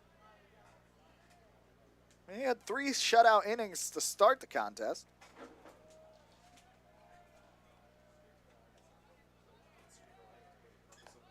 That one outside. McKnight looks at the first one. 1-0 count. Solek really loves that left side of the plate. He does. It's caught some of these batters, but it's also hit plenty of them swinging from the right side. That one swung on by McKnight, evens the count. Ball on a strike with an out. 1-1-1.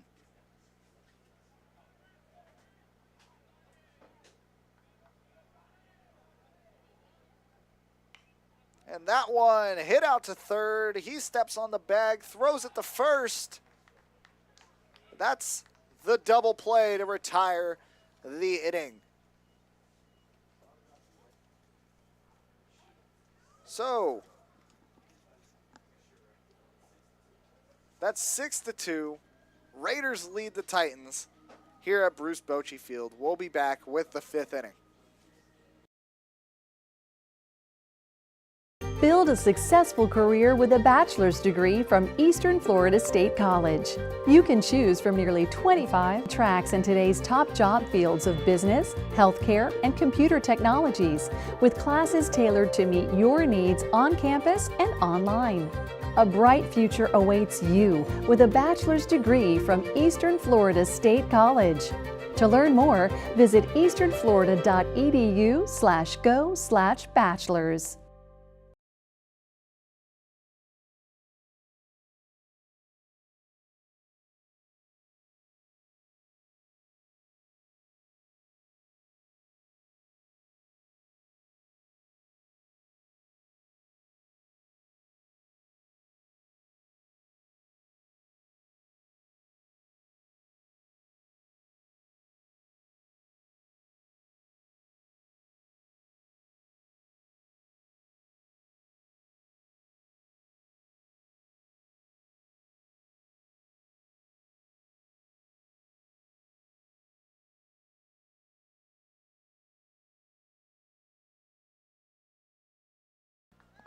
And welcome back to Bruce Bochy Field for the start of the 5th inning.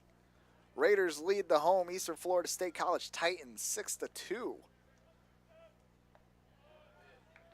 As Seminole State takes the plate again. Now batting out of the 7-hole, Keaton Ferentz, pardon me.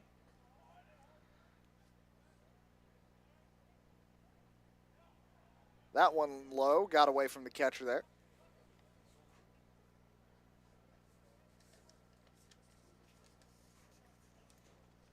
Beautiful night here at the park.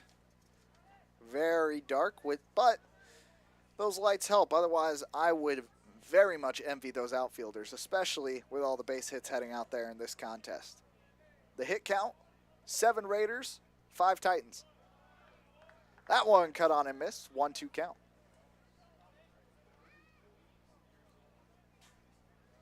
Hardy generating a lot of swings, not dissimilar to Dadlani earlier in the contest.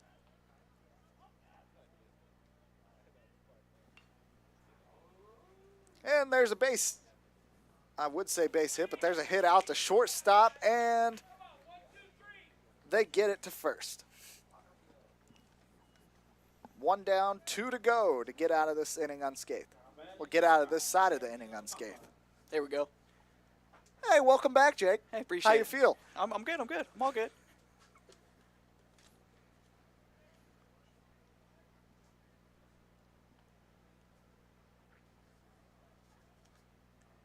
Now at the plate, Cadmiel Pampa, center fielder.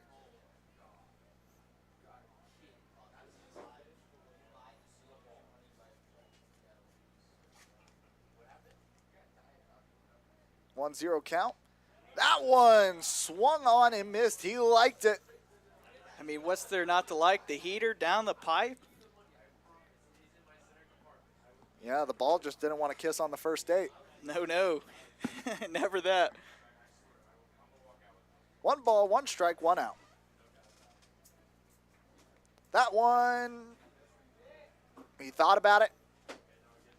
Couldn't commit him for good reason. 2 balls and a strike.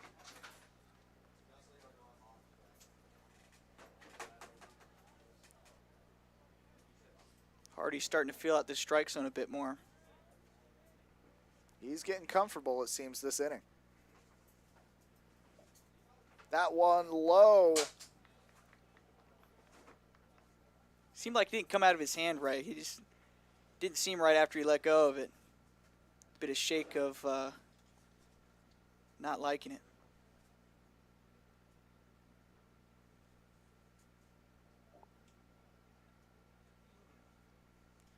Now a bit of discussion with manager and the umpire here.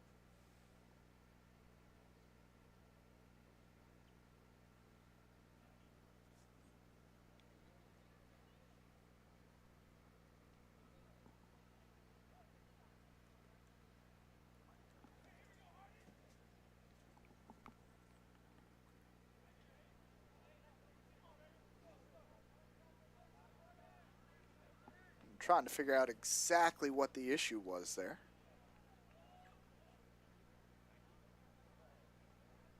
that ball low. It's a 3-1 count, hitter's count. And he swings on it. That one is high but shallow. Center field calls for it and gets it for the second out. A good communication there between center field and second. Center being able to call off the second baseman, say, I got it, and get the routine fly. It's something I wish the Razorbacks could do back several years ago against Oregon State, if you know what I'm referencing. I do not, but gotta love college baseball, right? Well, my friends back home will.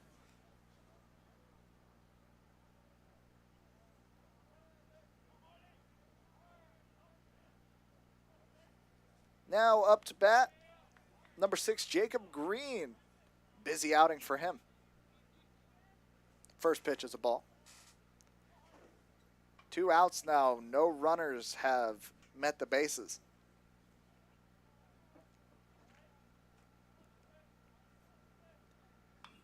That one, Green liked it. Sends it out to right field, but is brought in with ease, and that'll end the side. 3 up, 3 down.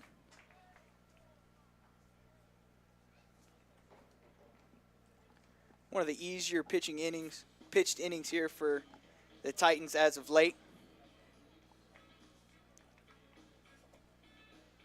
Hardy got out of that one unscathed. 6-2, Raiders still lead. But now the Titans have another chance to cut into the deficit.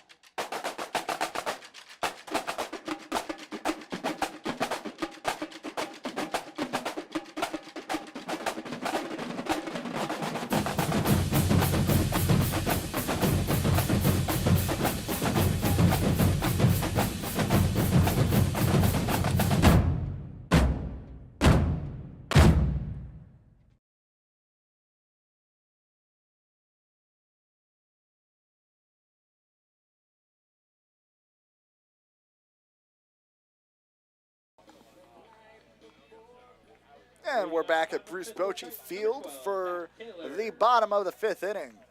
Titans trail the Raiders 6-2. And up to bat, number 12, Zach Taylor. Now, he's been on the base pads a time or two. Expect him to try to get there. Well, that whole 1, 2, 3 in the lineup has graced the bases plenty. That one inside. Inside. That's his favorite spot, right? Salek has been touching that inside of that plate all evening. He likes that side, but the problem is when you're facing righty batters, they're getting up close and personal with the baseball. That one bounces out left for the foul. Count 1-1.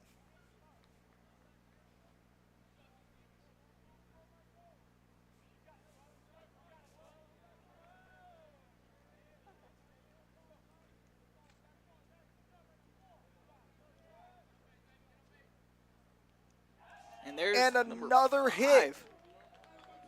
Number 5, as you said. Unreal.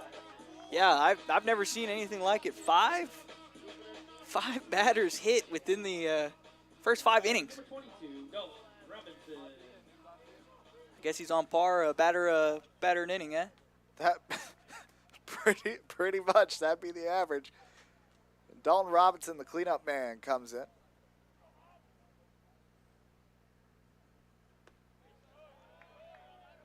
First one's a ball. Same location on just about everything he's thrown tonight.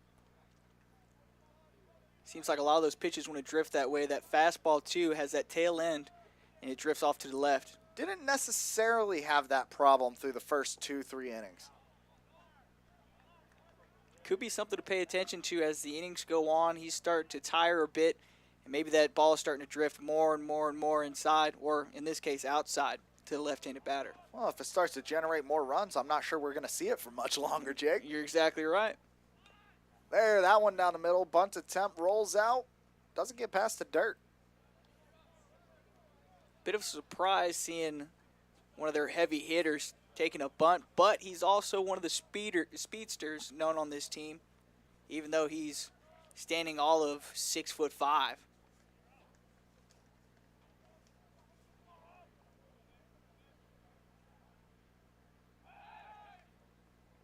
Another pickoff. The paranoia isn't without reason. Top of this order is accounted for a lot of stolen bases.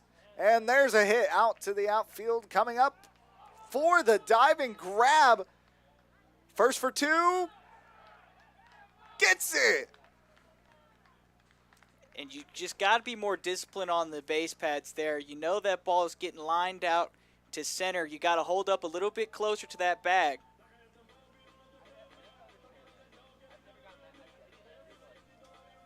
Big play coming into the infield. Pompa tosses it in. Costello gathers and delivers for the double play. Now 2 outs. What could have been 1 runner still on, now 0 runners on. Maldonado. He's up to bat. That one fouled back and away. The more and more of these balls keep on getting fouled back, the more and more I'm getting stressed out about my car.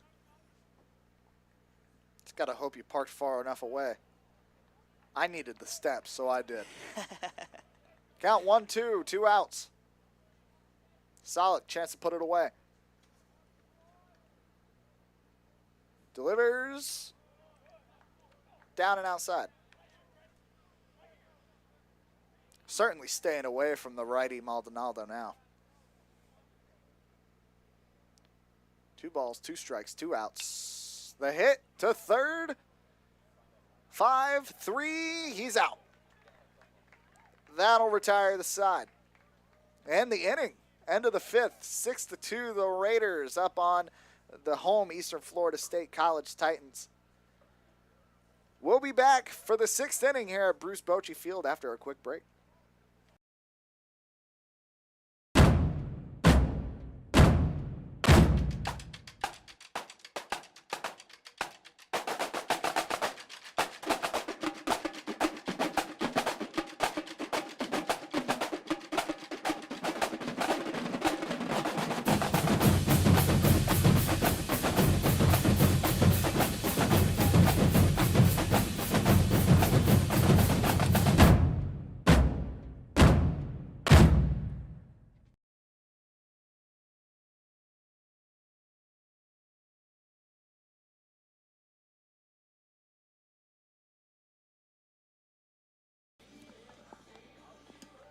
And welcome back to Bruce Bochy Field at Eastern Florida State College. Seminole State Raiders lead the home Titans 6-2. We're at the top of the 6th inning. Seminole State has a chance to add on to this lead. I'm Trey Wiggins. Alongside me, Jake Adams. Lots of runs on the board. A lot of runs, but we haven't seen too many coming from the last 2 innings with Hardy in now. Only an extra 2 added while Hardy's been in. Jacob Hardy. He's 1-2 on the year. Win-loss, of course. Now batting number 2, Carlos Before this game, he had 12 strikeouts. Been adding to that total since he got put in. Now, top of the lineup to start the 6th for Seminole State, Carlos Lopez.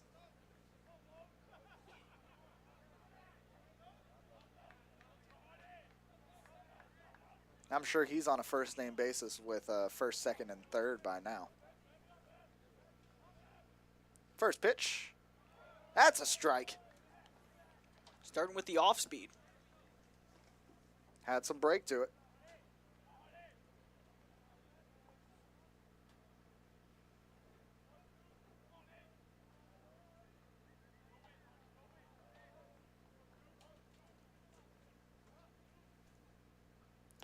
inside was that pitch. Hardy trying to back Lopez off. 1-1 the count.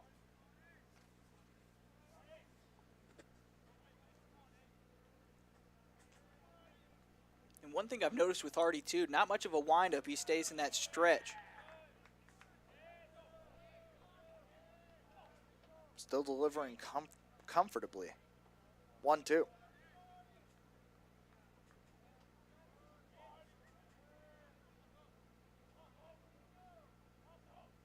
The throw. That one's popped up.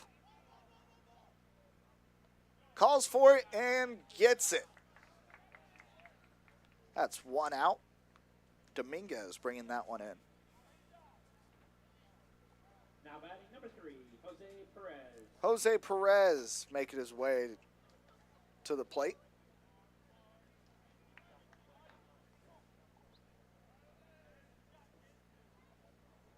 He's another guy that's probably on a first-name basis with the first and second baseman, as we mentioned earlier.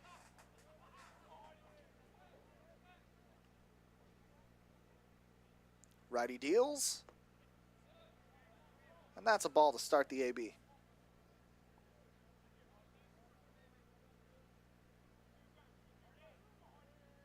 Any walk-up song yet? I'm going to check in with you every few innings. It's a good We question. still got a few left. I'm narrowing it down between a few songs. I have been thinking about it. I haven't forgot about you, Trey. That's a strike. Brings the count to 1-1.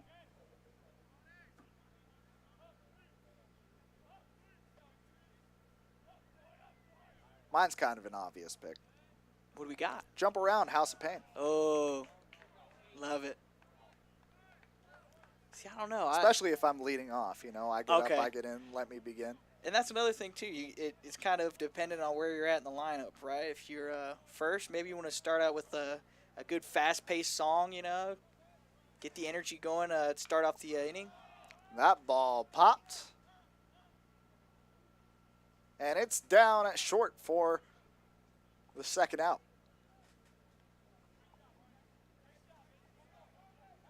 I heard someone walk out to Genuine.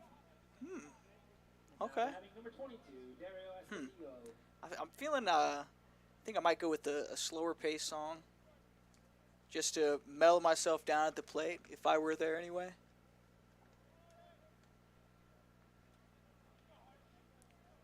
Now batting.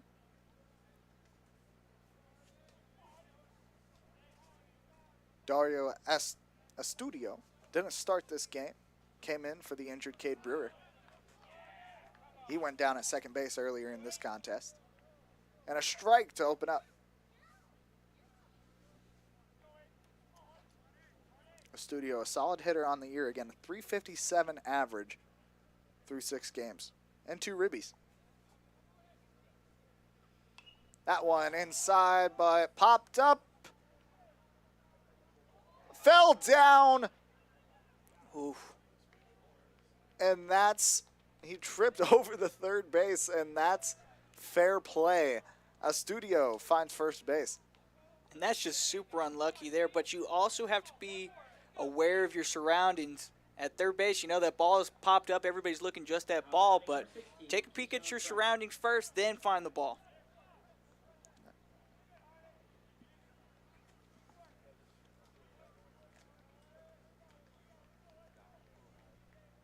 Now up to bat, Keyshawn Frett.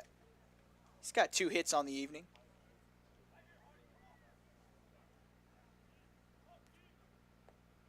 The delivery, low. First ball. Hardy's kept Seminole State at bay after a red-hot couple of innings. That being the third and the fourth. In the fifth, it was 3 up, 3 down. Now they have 1 runner on, but 2 outs. 2 balls there.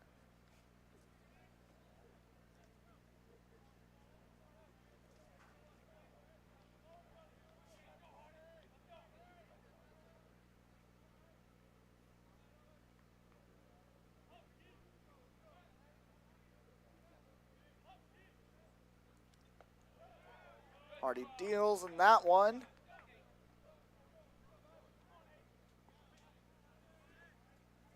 That one was a strike, yes. 2-1.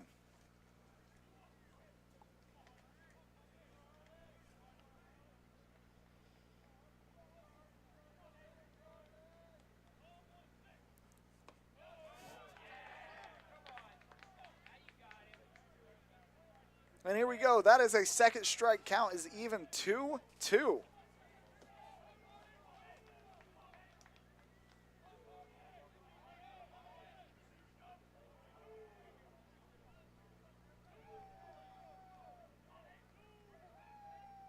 And Hardy to retire him. He does with the swing, the empty swing. Big whiffa for the strikeout. That brings it in to the top of the sixth. Score is still 6-2. Raiders lead the Titans. And a solid inning pitch there by Hardy. Being able to just shake off that routine play missed by the third baseman and being able to finish it out. That's how you punch him out with authority for the third out and a side you desperately needed to leave a goose egg. And an egg was laid. Now the Titans, another chance to cut into the deficit coming up. Solix still in the ball game. Only has 2 runs on him, so not a bad deal, but he's also hit 5 batters, as we've mentioned earlier. And he's liking that inside pitch, as that one, as he's getting warmed up, goes right to the left side of the plate.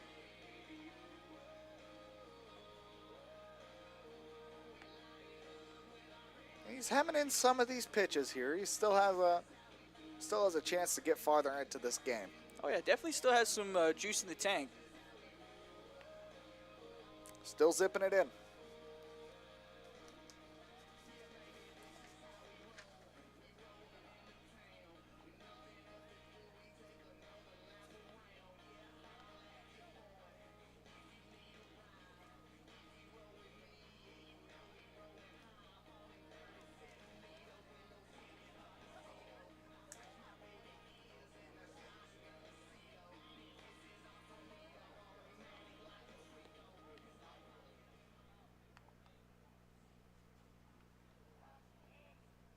Signal one more pitch, and then we're on our way.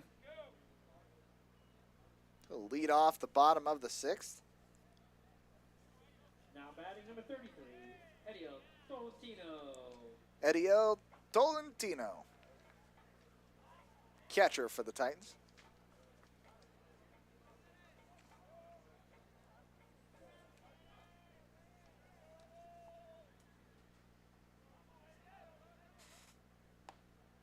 Looks at a beautiful pitch down the middle for the first strike.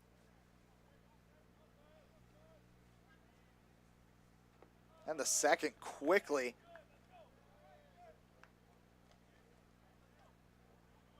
That one a little low. Count 1-1.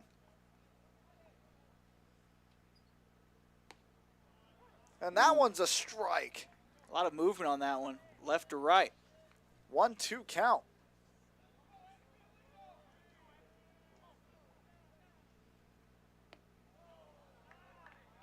Tolentino thought about it. Similar location as that previous strike. 2-2 count.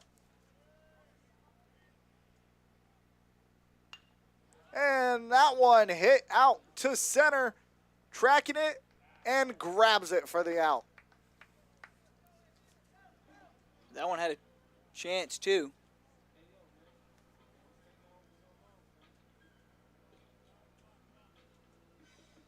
Now batting number 2, Adrian Dominguez. Adrian Dominguez stepping up to the plate. He's 2 for 2 on the evening with 2 singles. 2 for 2. 2 for 2 for number 2, huh? That's a strike. He looks at a first pitch strike as well.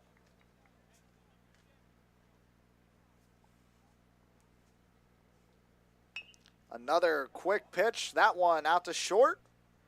6-3. And the out. 2 outs. 2 quick outs. Start the bottom of the sixth.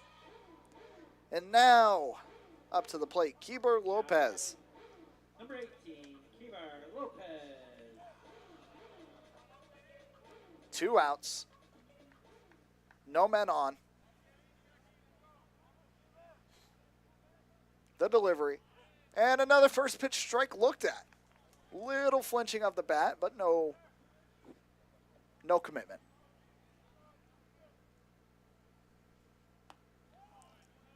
Thought about it again. This time a ball. 1-1. And Salek's really dialed in his pitches this inning. He seems focused. And cut on hard and missed. Similar location. One of the harder pitches I've seen from Salek this evening. Really fast fastball there. And another swing and miss. That's 3 up, 3 down to end the 6th inning. The score, 6 Raiders, 2 Titans. We'll be right back with the top of the 7th here at Bruce Bochy Field after a quick break.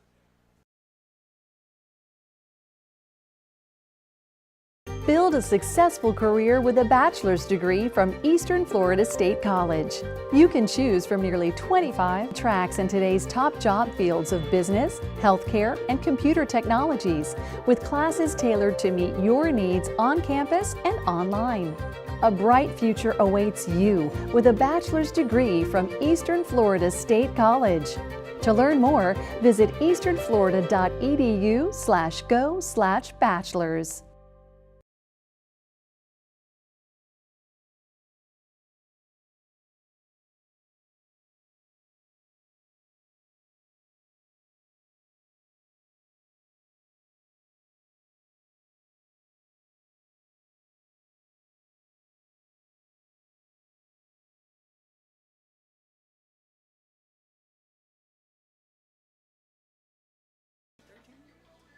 New pitcher on the mound for the home Eastern Florida State College Titans here at Bruce Bochy Field. The new man, Gabriel Del Valle, number 13, on the season, 4 appearances, 1 loss, 972 earned run average. Oh, welcome back, by the way, if I forgot to say that. My name is Trey Wiggins. Alongside me, Jake Adams. Ready for some more college baseball action. Yeah, that's why we didn't get the welcome back. You know, we're just ready to get at it. A little too much wind in my sails, I suppose. Just a bit. You're all right. Seminole State leading off the 7th inning, because that's how baseball works. Typically, 6-2. Haven't scored in the past 2 innings, though. Nope, neither team scored the past 2 innings.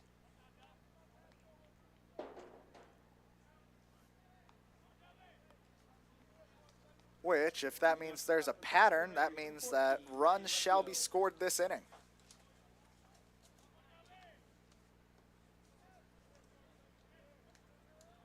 Leading off, Ryan Racio, number 14. And Recio's no stranger to these base pads this evening. He's been on base a few times. First pitch ball for Del Valle. And that one tipped up, grabbed by third base, swings it over to first, and the out. Just an absolute rocket there at third base. Riccio made it close, however. He was close to having a chance because of how high that ball blooped up. But Lopez with the cannon over at third base, sending it on into first over to Dominguez. Now Dylan Costello at first base. Ooh. And a beautiful pitch for strike 1. Froze the batter there. I thought I was going to hit him right in the shoulder.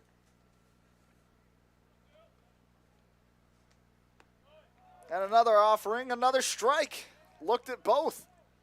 0-2 count. Del Valle.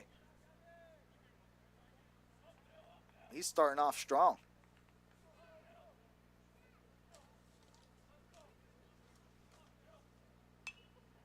Competitive pitch. That one fouled out past first base. And out of Bruce Bochy Field.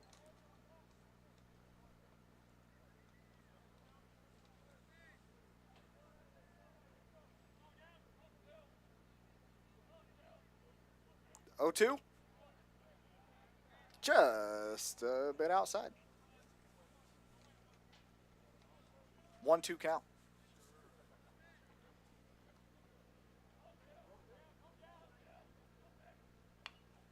That one dealt, swung right up second base, and brought in at first for the second out. And great movement by a shortstop there, being able to get inside or get in between that gap between him and the second baseman, and delivered it into Dominguez. 2 outs, 2 batters faced for Del Valle. Now batting number 27, Keaton Frentz. And now Keaton Ferentz, pardon me. I don't know why. I've said it like 2-3 times already, and I still tripped up on it. Pardon me. We'll figure it Keaton out. Ferentz is up. He takes a first pitch strike.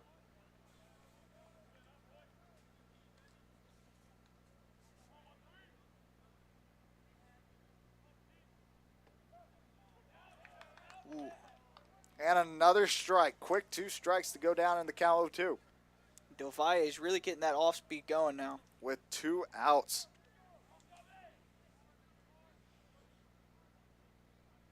And sends in another one. Close call. They thought they had it. You saw the Titans getting ready to clear the field. Yep. Well, no, 1-2 count. Still 2 outs.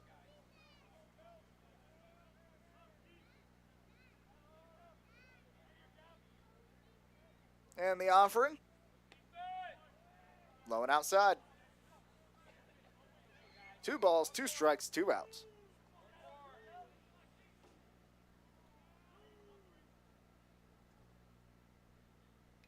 And that one tipped back. Catcher gets it, and that'll retire the side.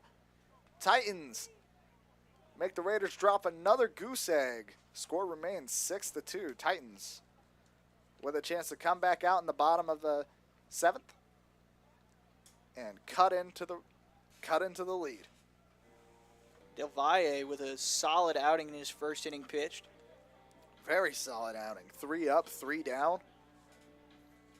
Getting that off speed going as well. Froze up a couple of hitters. Pitch into contact while still testing the strike zone.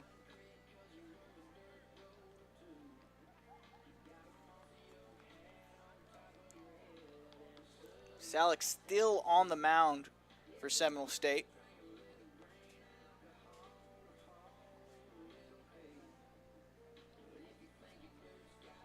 Ethan Solik staying out there for Seminole State.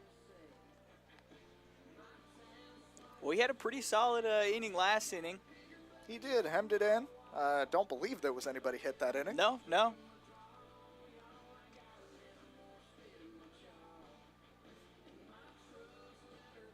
Has a chance to once again quell the momentum of Eastern Florida, put together by a solid defensive front.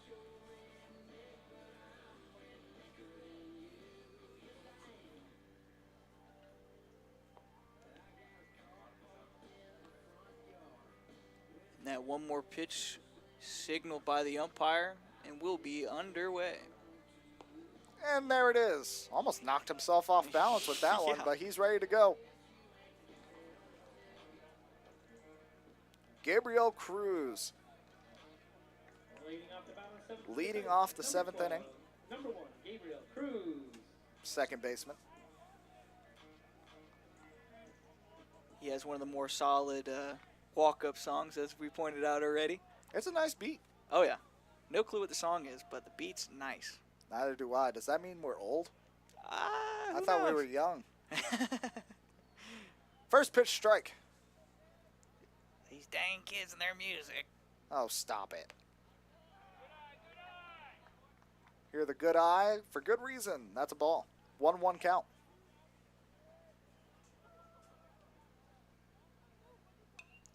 That one fouled back, headed towards, Hopefully not our cars. hopefully not the cars. 1-2 count now.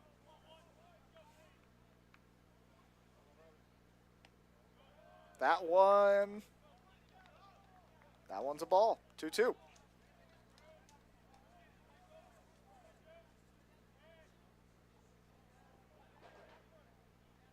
Believe that's what you would call a good miss. That one down the middle, had to swing at it. Net catches that one.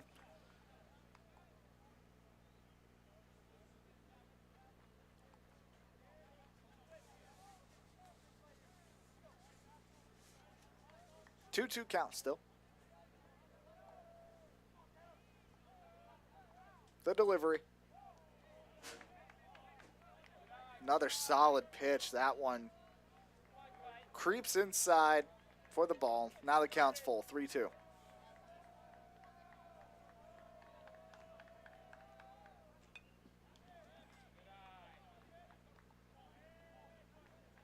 That one tipped back. Got ourselves a bit of a battle here at the plate now. Bit of a battle indeed.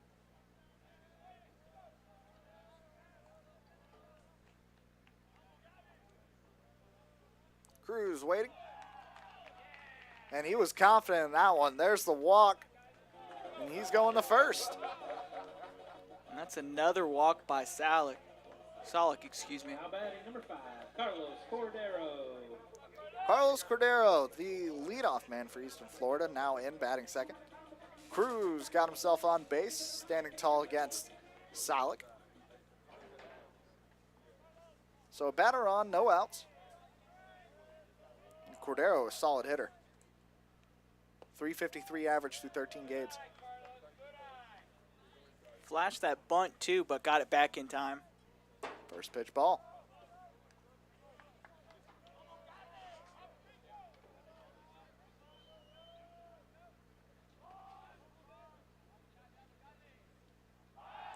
The pickoff, to be expected.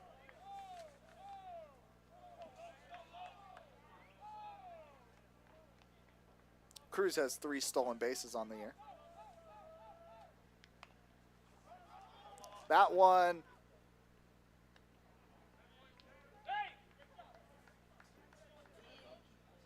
A solid bunt there, honestly. He almost beat the throw, considering how far it went down the first baseline. That one out. Flashed the bunt at first, like you said, Jake, and that time couldn't quite connect for a base hit, but did advance the runner. Cruz now in at second.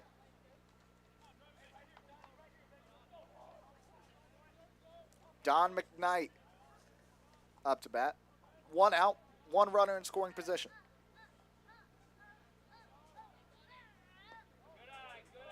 That one just missed for the ball.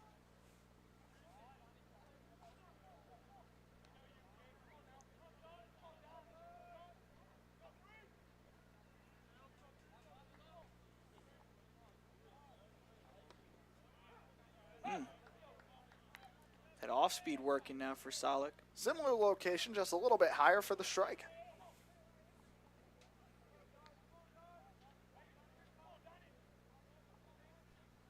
Solik. Winds up for the 1-1. And down the middle, had the swing, not clean contact, and hits the net. 1-2 count, 1 out.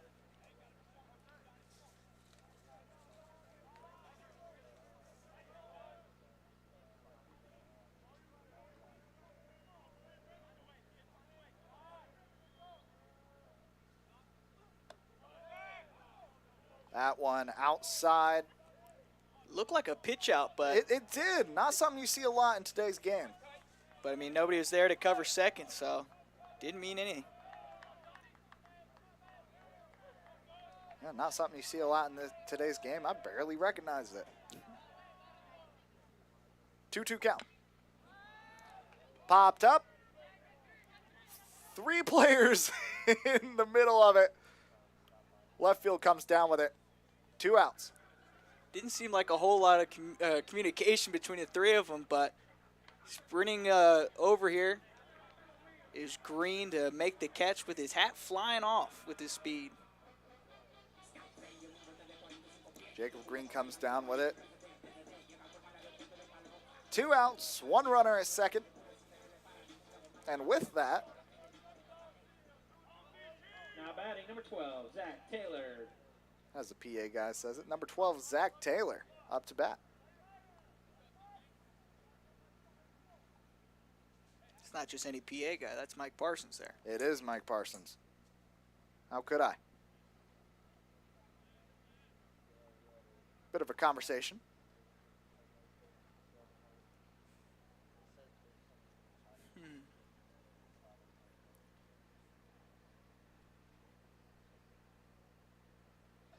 We're just waiting for the catcher. Interesting. So still 2 outs. Man on second. It's the bottom of the 7th.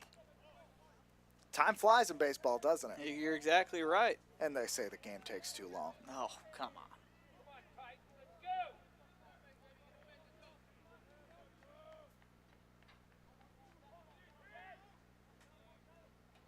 Winds up. And chokes him up inside. But they're calling the hit by pitch. Taylor takes the base. Another player hit by a pitch. That's number 6 on the day. Number 6. Now batting, number 22. Do want to say it doesn't seem intentional. He's just liking the left side of the plate. Yeah. That's a problem for those righty batters. Well, a problem when you're facing the righty batters. I mean, I guess the only problem the righty batters have is the fact that they're getting hit. Just bring that elbow pad. Anyway, Dalton Robinson, cleanup hitter. He's in. 2 outs, 2 men on base. And a strike to start it off.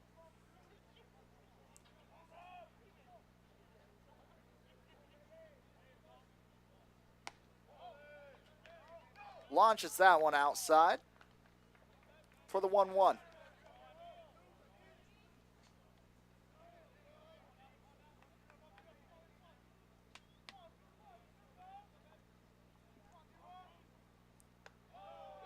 And another outside pitch. Still loving that left side of the plate, Jake.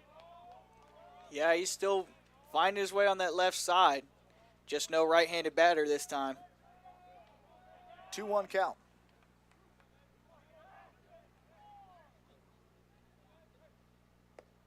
Ooh. Cut on hard and missed. 2, 2, 2. 2 balls, 2 strikes, 2 outs.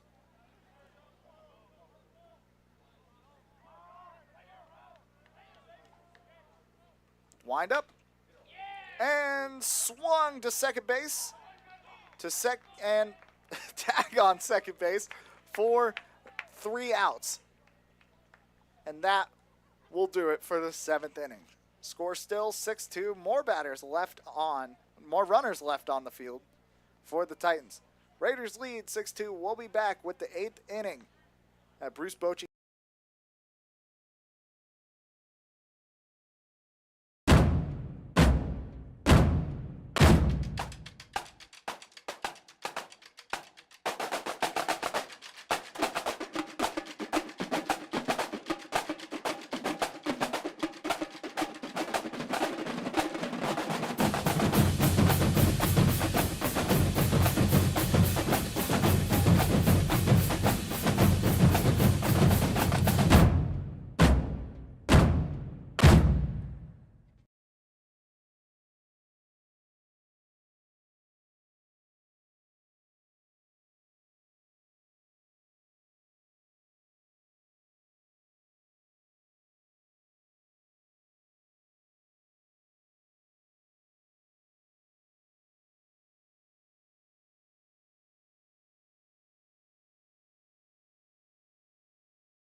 Time here at Eastern Florida State College.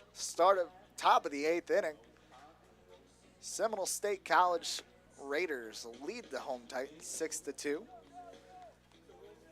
For those just tuning in, my name is Trey Wiggins. Alongside me, Jake Adams. And Jake, we've seen quite a game, a lot of back and forth here. Yeah, you're exactly right. It started out with the Raiders getting out to an early 4-0 lead. Then it made it 6. But here come the Titans with 2 runs scored. But then from there, the story of the game's been solid, hitting people with pitches and the slow movement of runs as of late. Cadmiel Pompa is in the batter's box. He took a strike. And a ball as it rolls and bounces up the net. 1-1. Right through Celentino's legs. The pitcher, Gabriel Del Valle. He had a great inning last time. 3 up, 3 down. Can't beat that, right? That's the dream. 2-1 count. Winds up. Delivers for the swing and miss. 2-2. Not to mention he capped off last inning with a punch out. Got him swinging. The 2-2. Checked it. Just a bit low. That'll make the count full. 3-2. Del Valle. Drop. Drops it in for the strike. Had to wait for the umpire there before I caught myself saying the wrong thing, but a beautiful pitch. Yeah, got him with the off speed and couldn't decide at the plate. Ended up catching him looking. Jacob Green. Never seen someone bat ninth and have this, well, eventful of a day.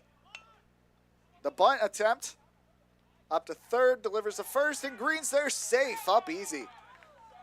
And Green's showing off his wheels as of late.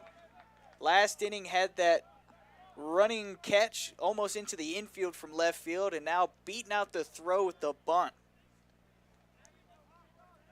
Good effort there from Lopez, having to run up on that ball and deliver to first.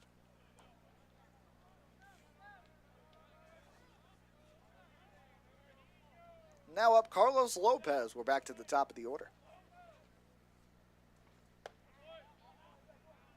Little high there. Green stays home. Don't be surprised if you see some pickoff attempts with Green on the first base bag, as he's shown his wheels. He has stolen bases on the year, so it's not unwarranted either. 2 balls, no strikes, 1 out. 1 runner on first.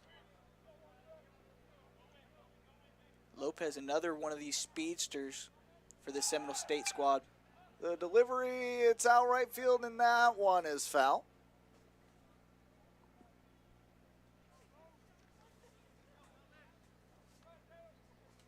Almost tracked down there by Taylor. Just couldn't quite get to it.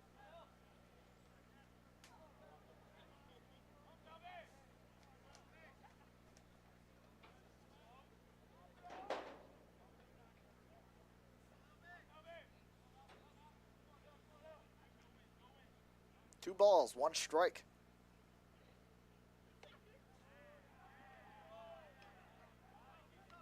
Little close on that, 3-1. Del Valle mixing up the location.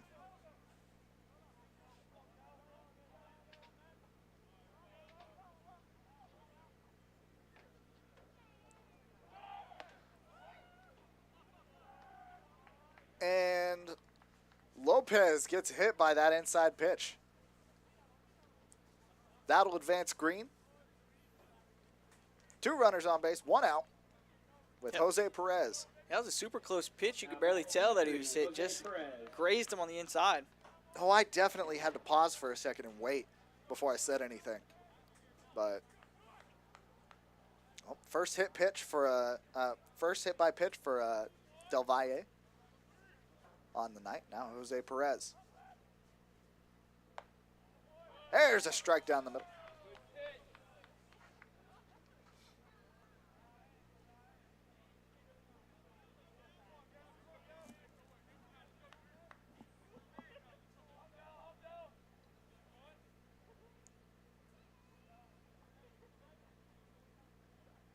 Winds up for the 0-1.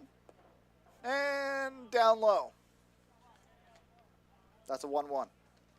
And Perez giving the signal to Green. Hey, hold up. Don't go yet. Oh, good looking out. 1 ball, 1 strike, 1 out.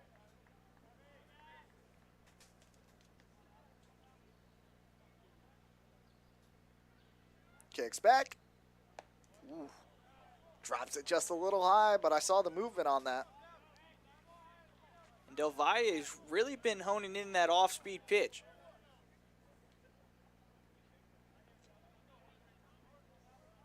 Two one.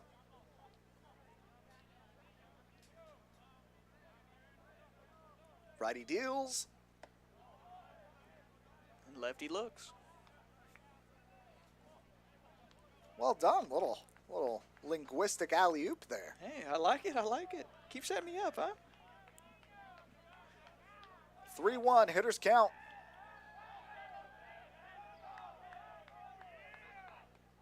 Green.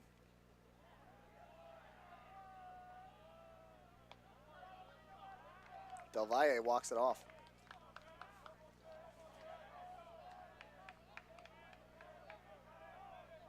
Gathers himself and winds it up. Just a bit out. Oh, no, it wasn't. That was Caught that outside corner. excellent job then. If you have me thinking it's a ball, Ump calls it a strike. Beautiful pitch. Make the count full.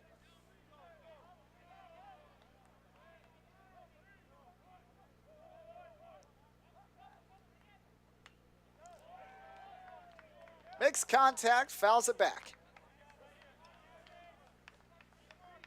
And Jake, I think we have a battle. You're exactly right. Beat me to it. I was thinking the same thing. Full count, battle on. Full count, 1 out. 2 runners on.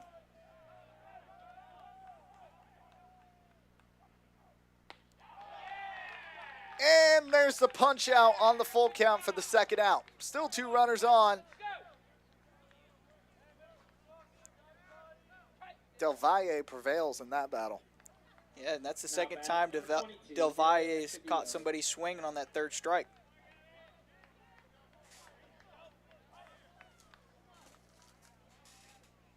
Now in is Dario Astudio. He reached the base on an infield error, I believe, last time out. Yeah, it was that pop out to third, and third base got tripped on. Yep, Lopez trying to hem it in, tripped over. Tripped over the bag. That one hit out to right field and brought in for the third out. Top of the inning, yet another egg laid by the Raiders. 6-2 still the score. The Titans, once again, can chip away at that lead. Yet another solid performance there by Del Valle. Does have 1 walk, but no runs earned. No runs earned. The only 0 that matters for this hero.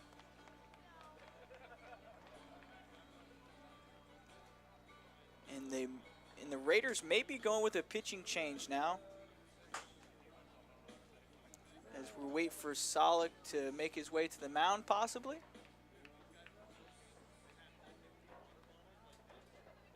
Let's see.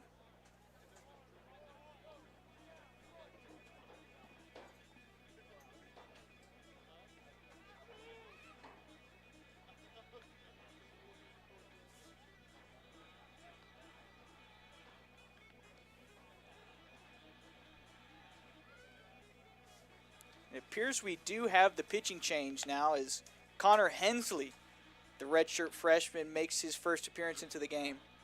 There you go, 4 appearances on the season, 7.36 ERA. No wins, no losses.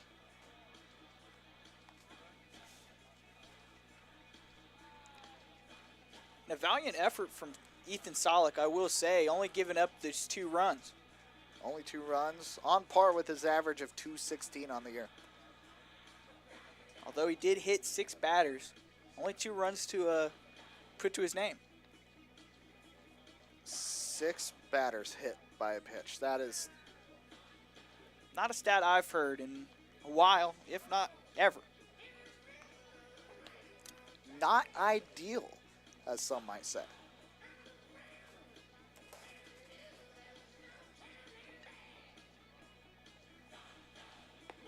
Titans desperately need to start putting some runs together. They've got a 4-run deficit to overcome. And just 2 more shots at it.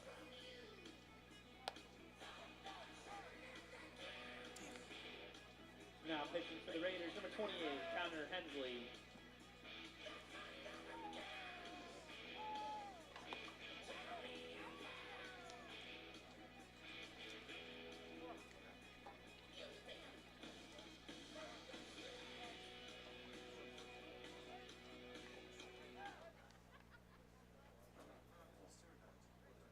So I've got another question for you, Jake. Another puzzler. Yeah, let's hear it. If you're going to the concession stand at a baseball game, what are you going for? What's your go-to? Like, well, we'll say snack and drink combo. Ooh, that's tough. I mean, off rip, you want to go with the classic dog, right? You want to go classic hot dog. Okay, I respect it. Maybe a little ketchup and mustard. I know some people are off the ketchup. They say a true hot dog is just mustard. But give me a little ketchup on there, too. Maybe some relish if I'm feeling a little froggy. And no, there's a few people. 2 quick strikes from Maldonado. And call it a third. Oh, quick. As I'm telling everybody my concession order. The hot dog's not a bad decision. I go for all 3, ketchup, mustard, relish. Tolentino. Maybe if they got some onions, maybe I'll replace the relish with some onions. I'd do that. It depends. If they have like a good like nacho, like you know how some ballparks do like the barbecue nachos, or like the pulled pork nachos, I would tear those up. But even at a smaller ballpark, I mean, if you can just get those classic chips in a bag with some solid, some good nacho cheese, can't beat that either. Ediel Tolentino faces a strike. Flinched at a ball way outside.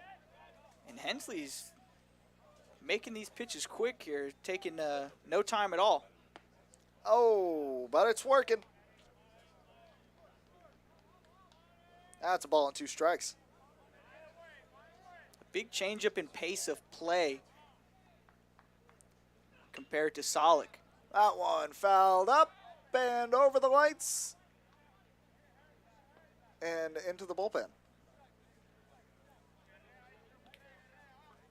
Looks like it might be the batting cages over there. Yeah, that's what it is. No, batting cages.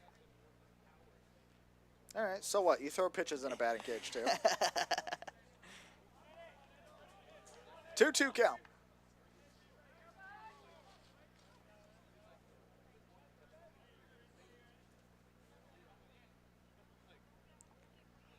Deals, and Tolentino thought about it, but still a little low and outside. Count's full.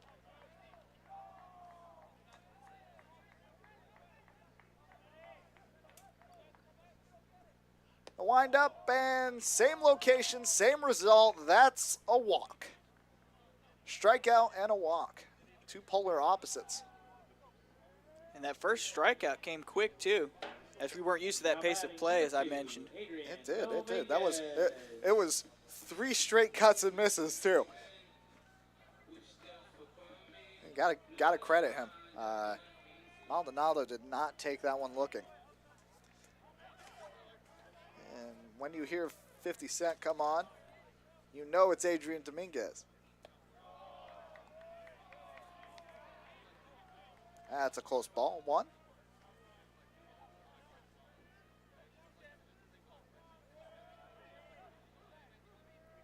Hensley. Another ball. 2-zip count. 1 out. 1 runner on.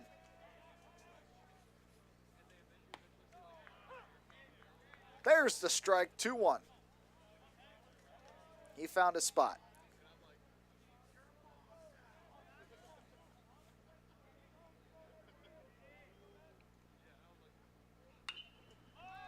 That one crushed Dominguez. Not as crushed as I thought it was. brought in by right field. Tolentino back at first. So that's 2 outs, still a runner on first.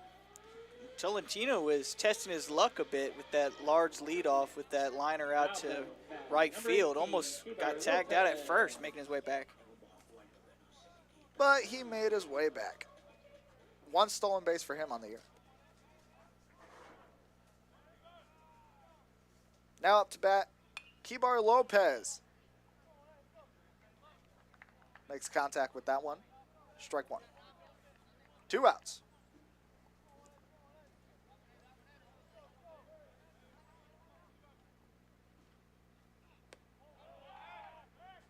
Lopez thought about it. Tolentino comes back to the bag. 1-1.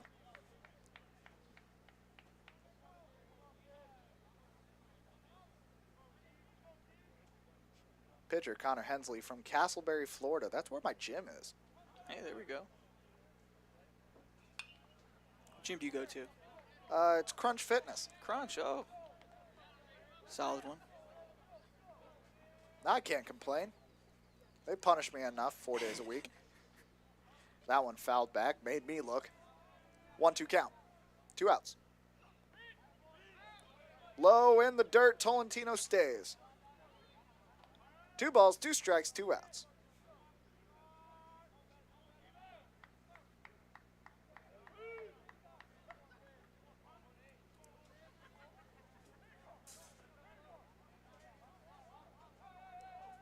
Hensley deals.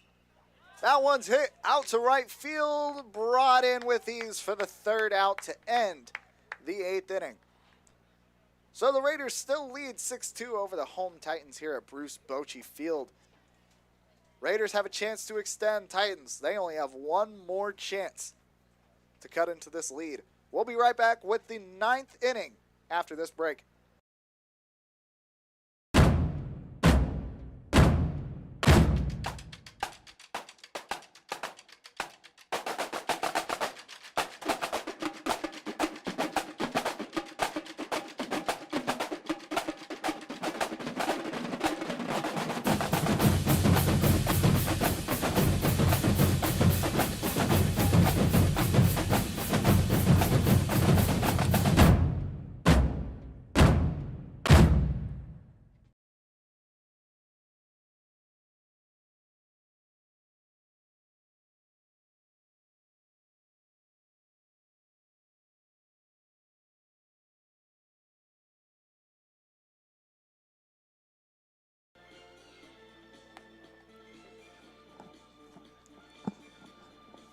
And we're back. Inning number 9 here at Bruce Bochy Field in Melbourne, Florida. Eastern Florida State, well, they're down by 4 runs, 6-2 to the Seminole State Raiders. And 2 back-to-back solid pitching outings for Del Valle. Back-to-back solid innings. Very astute observation there. But it looks like there's actually a new pitcher in there. New pitcher, Brady Guthrie. Now pitching for the Titans, number 7, Brady Guthrie. 4 appearances, 0 wins, 2 losses.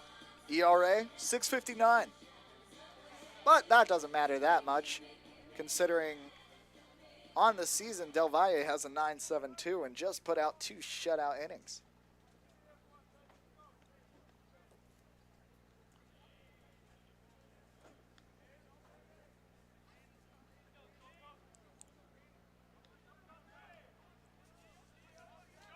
Now up to bat, Keyshawn Frett, cleanup hitter. He's leading off the 9th for the Raiders. First pitch, a ball, but a lot of movement.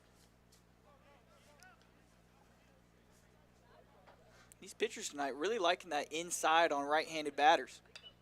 No, but they're not hitting the batters. That one lopped up, foul ball, gathered by Dominguez at first for the 1st out.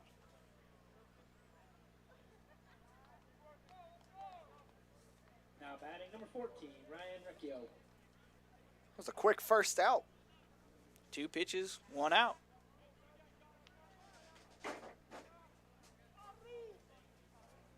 Now up, Ryan Racio.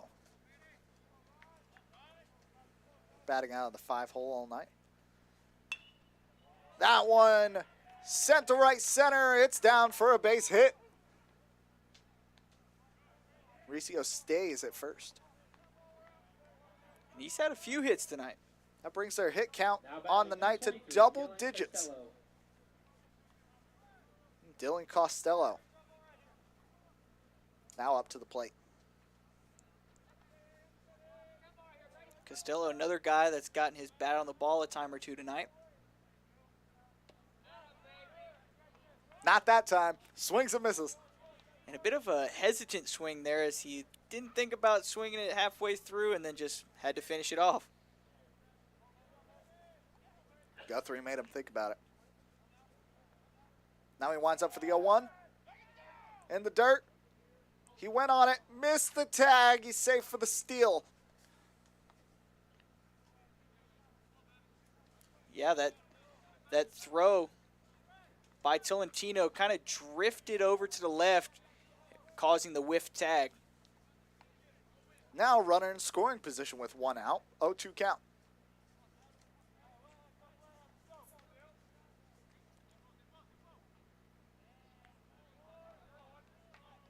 Resets here.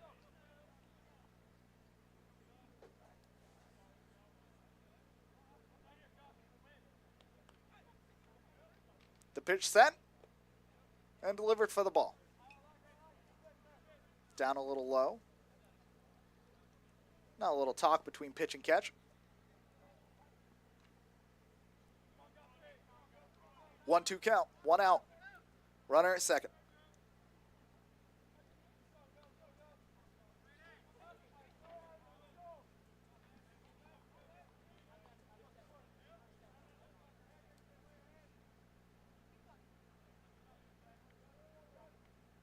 Righty deals.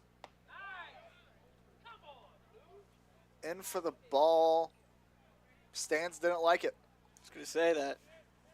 Fans were not happy with that one. Bit of a questionable one, but just a bit too high and inside.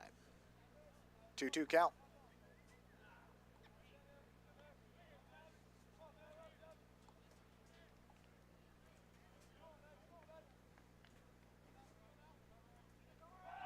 Deals. Rolls past short into left field. Runner turns the corner, and there's another one on the board. 7-2 lead now. Another ribby by Castillo. Costello stays at first.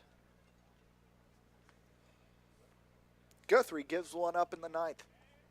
7-2 hit count now at 11 for the Raiders compared to the Titans 5.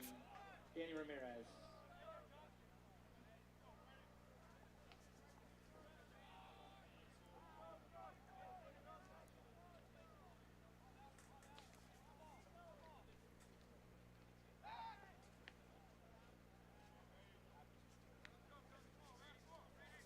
Pickoff attempt not successful. Pinch hitting now, Danny Ramirez. 10 games. He's batting .364, and he sends one to left field for the catch. Costello heads back to first. That's 2 outs now. Runner on first. Now batting number 5, Cadmiel Pompa. Cadmiel Pompa, center fielder. He's up to bat with 2 outs on the board.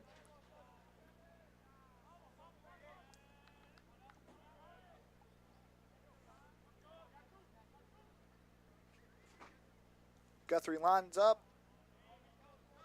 sends it in just a little inside for ball 1.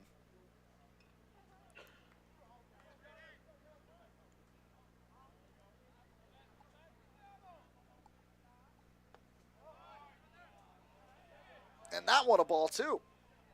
2-0 count.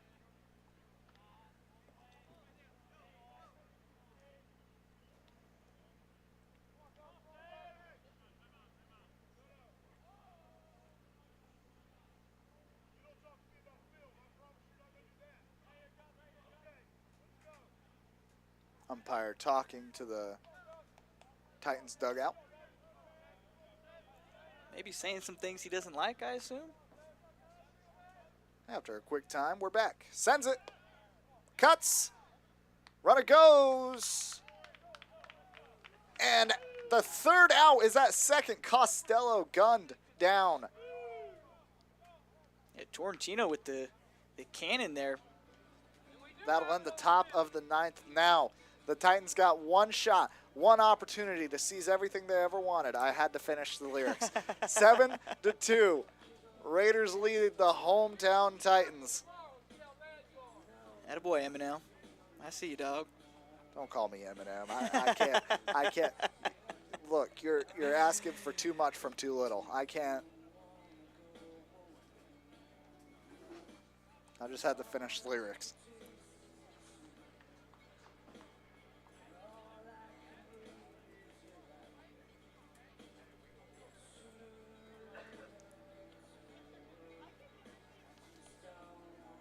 A lot of hits from both sides. And at the start of the game, Seminole State had a lot of hit batters. Yeah, 6 of them. I still can't get over it. That's just a weird number. I Wonder what. I haven't seen anything like that before. I really haven't. No. Usually by around 3, the ump's like, okay, let's bring it in a little bit.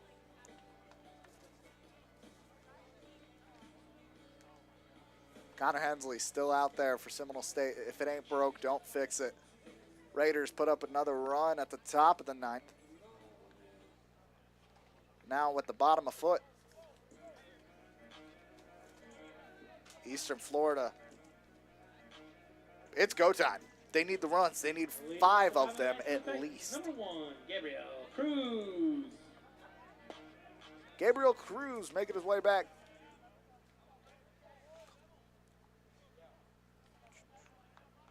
Second baseman has faced peaks and valleys this game, to say the least. And there's a strike. There's a strike. 0-1 count.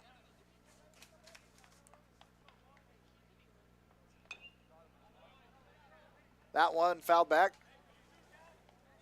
0-2. Not liking the location of these foul balls. I am stressed out. 0-2 early. Delivers. That one sent to short.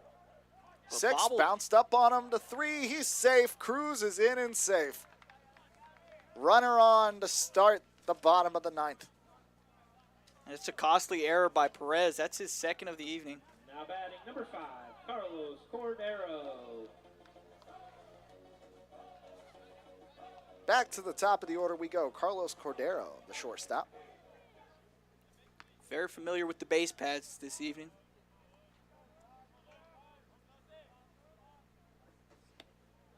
That one just misses. 1-0.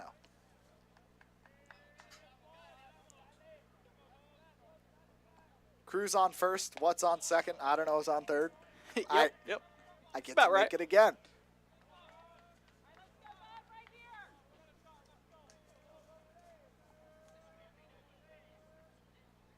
Deals. Whew. Swing and a miss. Big whiffer. 1-1. Looked like it may have gone a bit off speed as he was ahead of that pitch. Hemsley caught him. That one popped up and brought in for the out. First out. 1 down, 2 to go for the Raiders.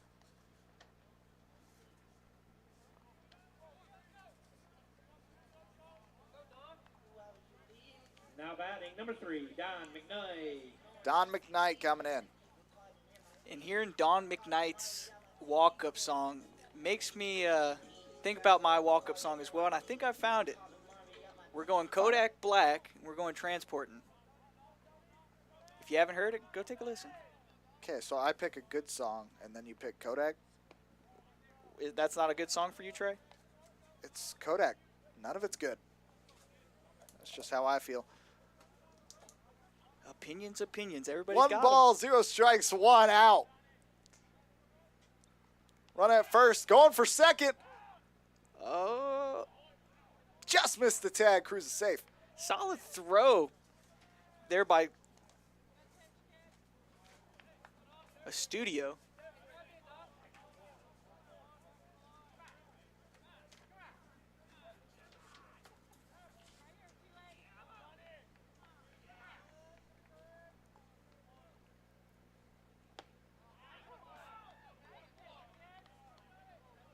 Made him flinch a bit with that inside pitch. 1-2 count. 1 out.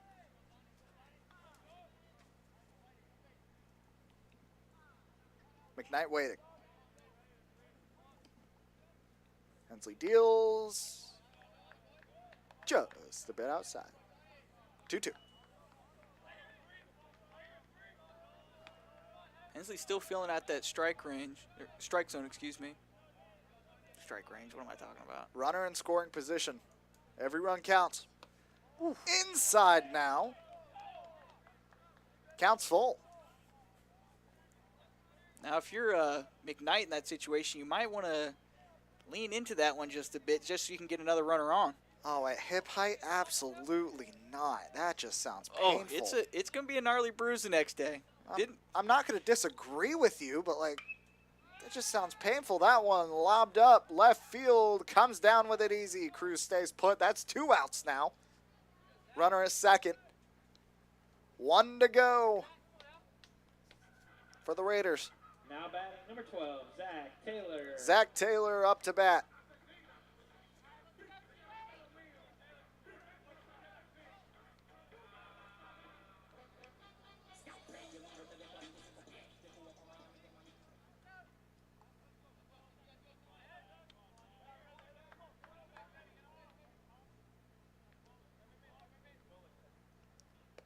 First deal. There's a strike. 0-1.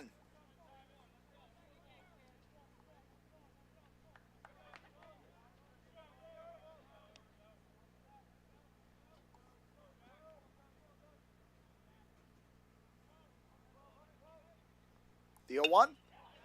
Back out to center field. Bounces down for the base hit. And there's runners at the corners.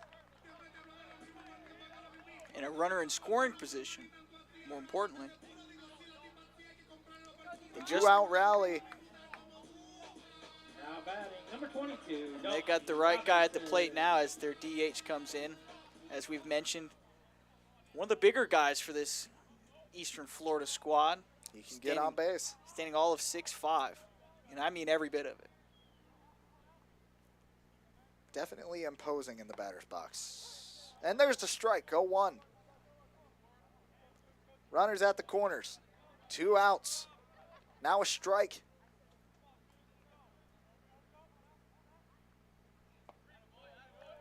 Just a little low.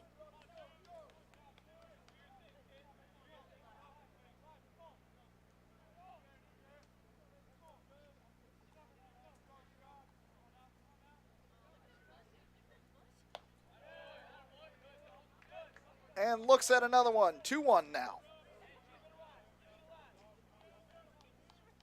Hensley still waiting. Still wasting no time.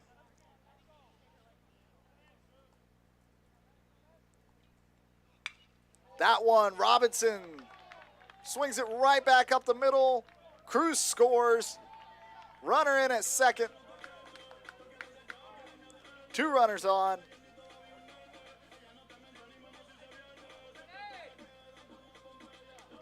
Robinson comes in clutch with the ribby.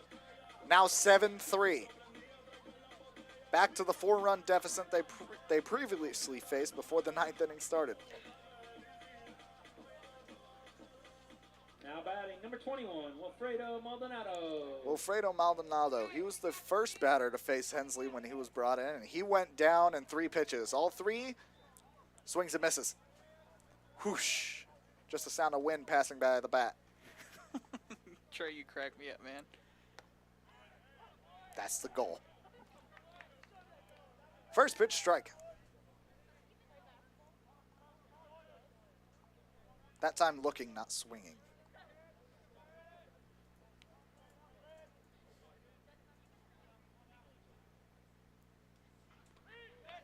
That one, wild runner, goes to third.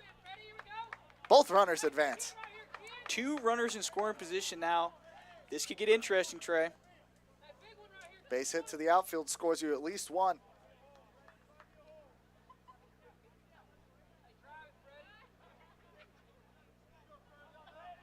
One count. 2 outs, 2 in scoring position.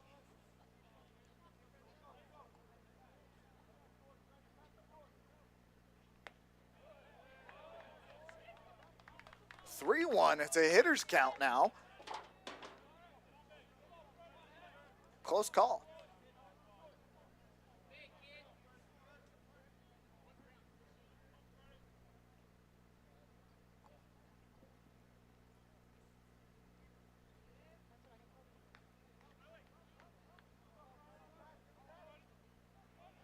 After a brief pause, Maldonado is back in the batter's box. That one inside. Now it's a hitter's count, 3-1.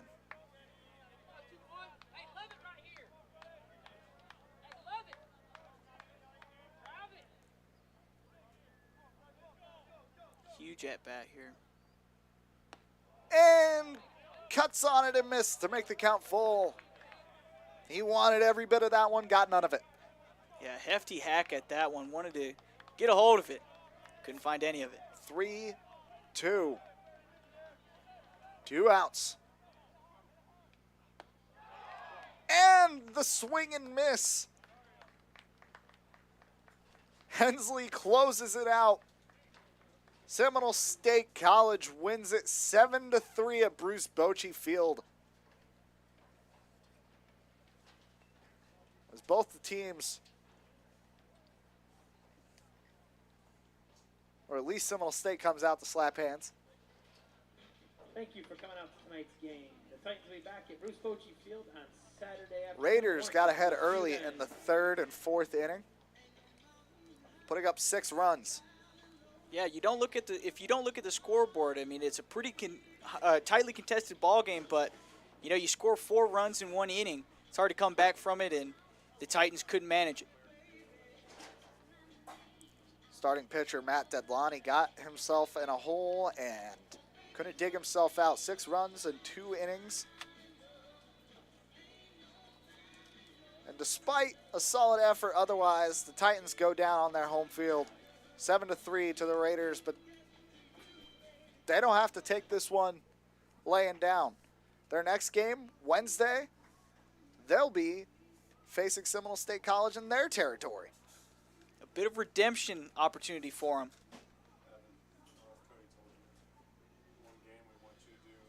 So that'll be it from Bruce Bochy Field in Melbourne, Florida at Eastern Florida State College. My name is Trey Wiggins. Alongside me, Jake Adams. It was our privilege to bring you junior college baseball. Raiders win this one 7-3 over the home Titans.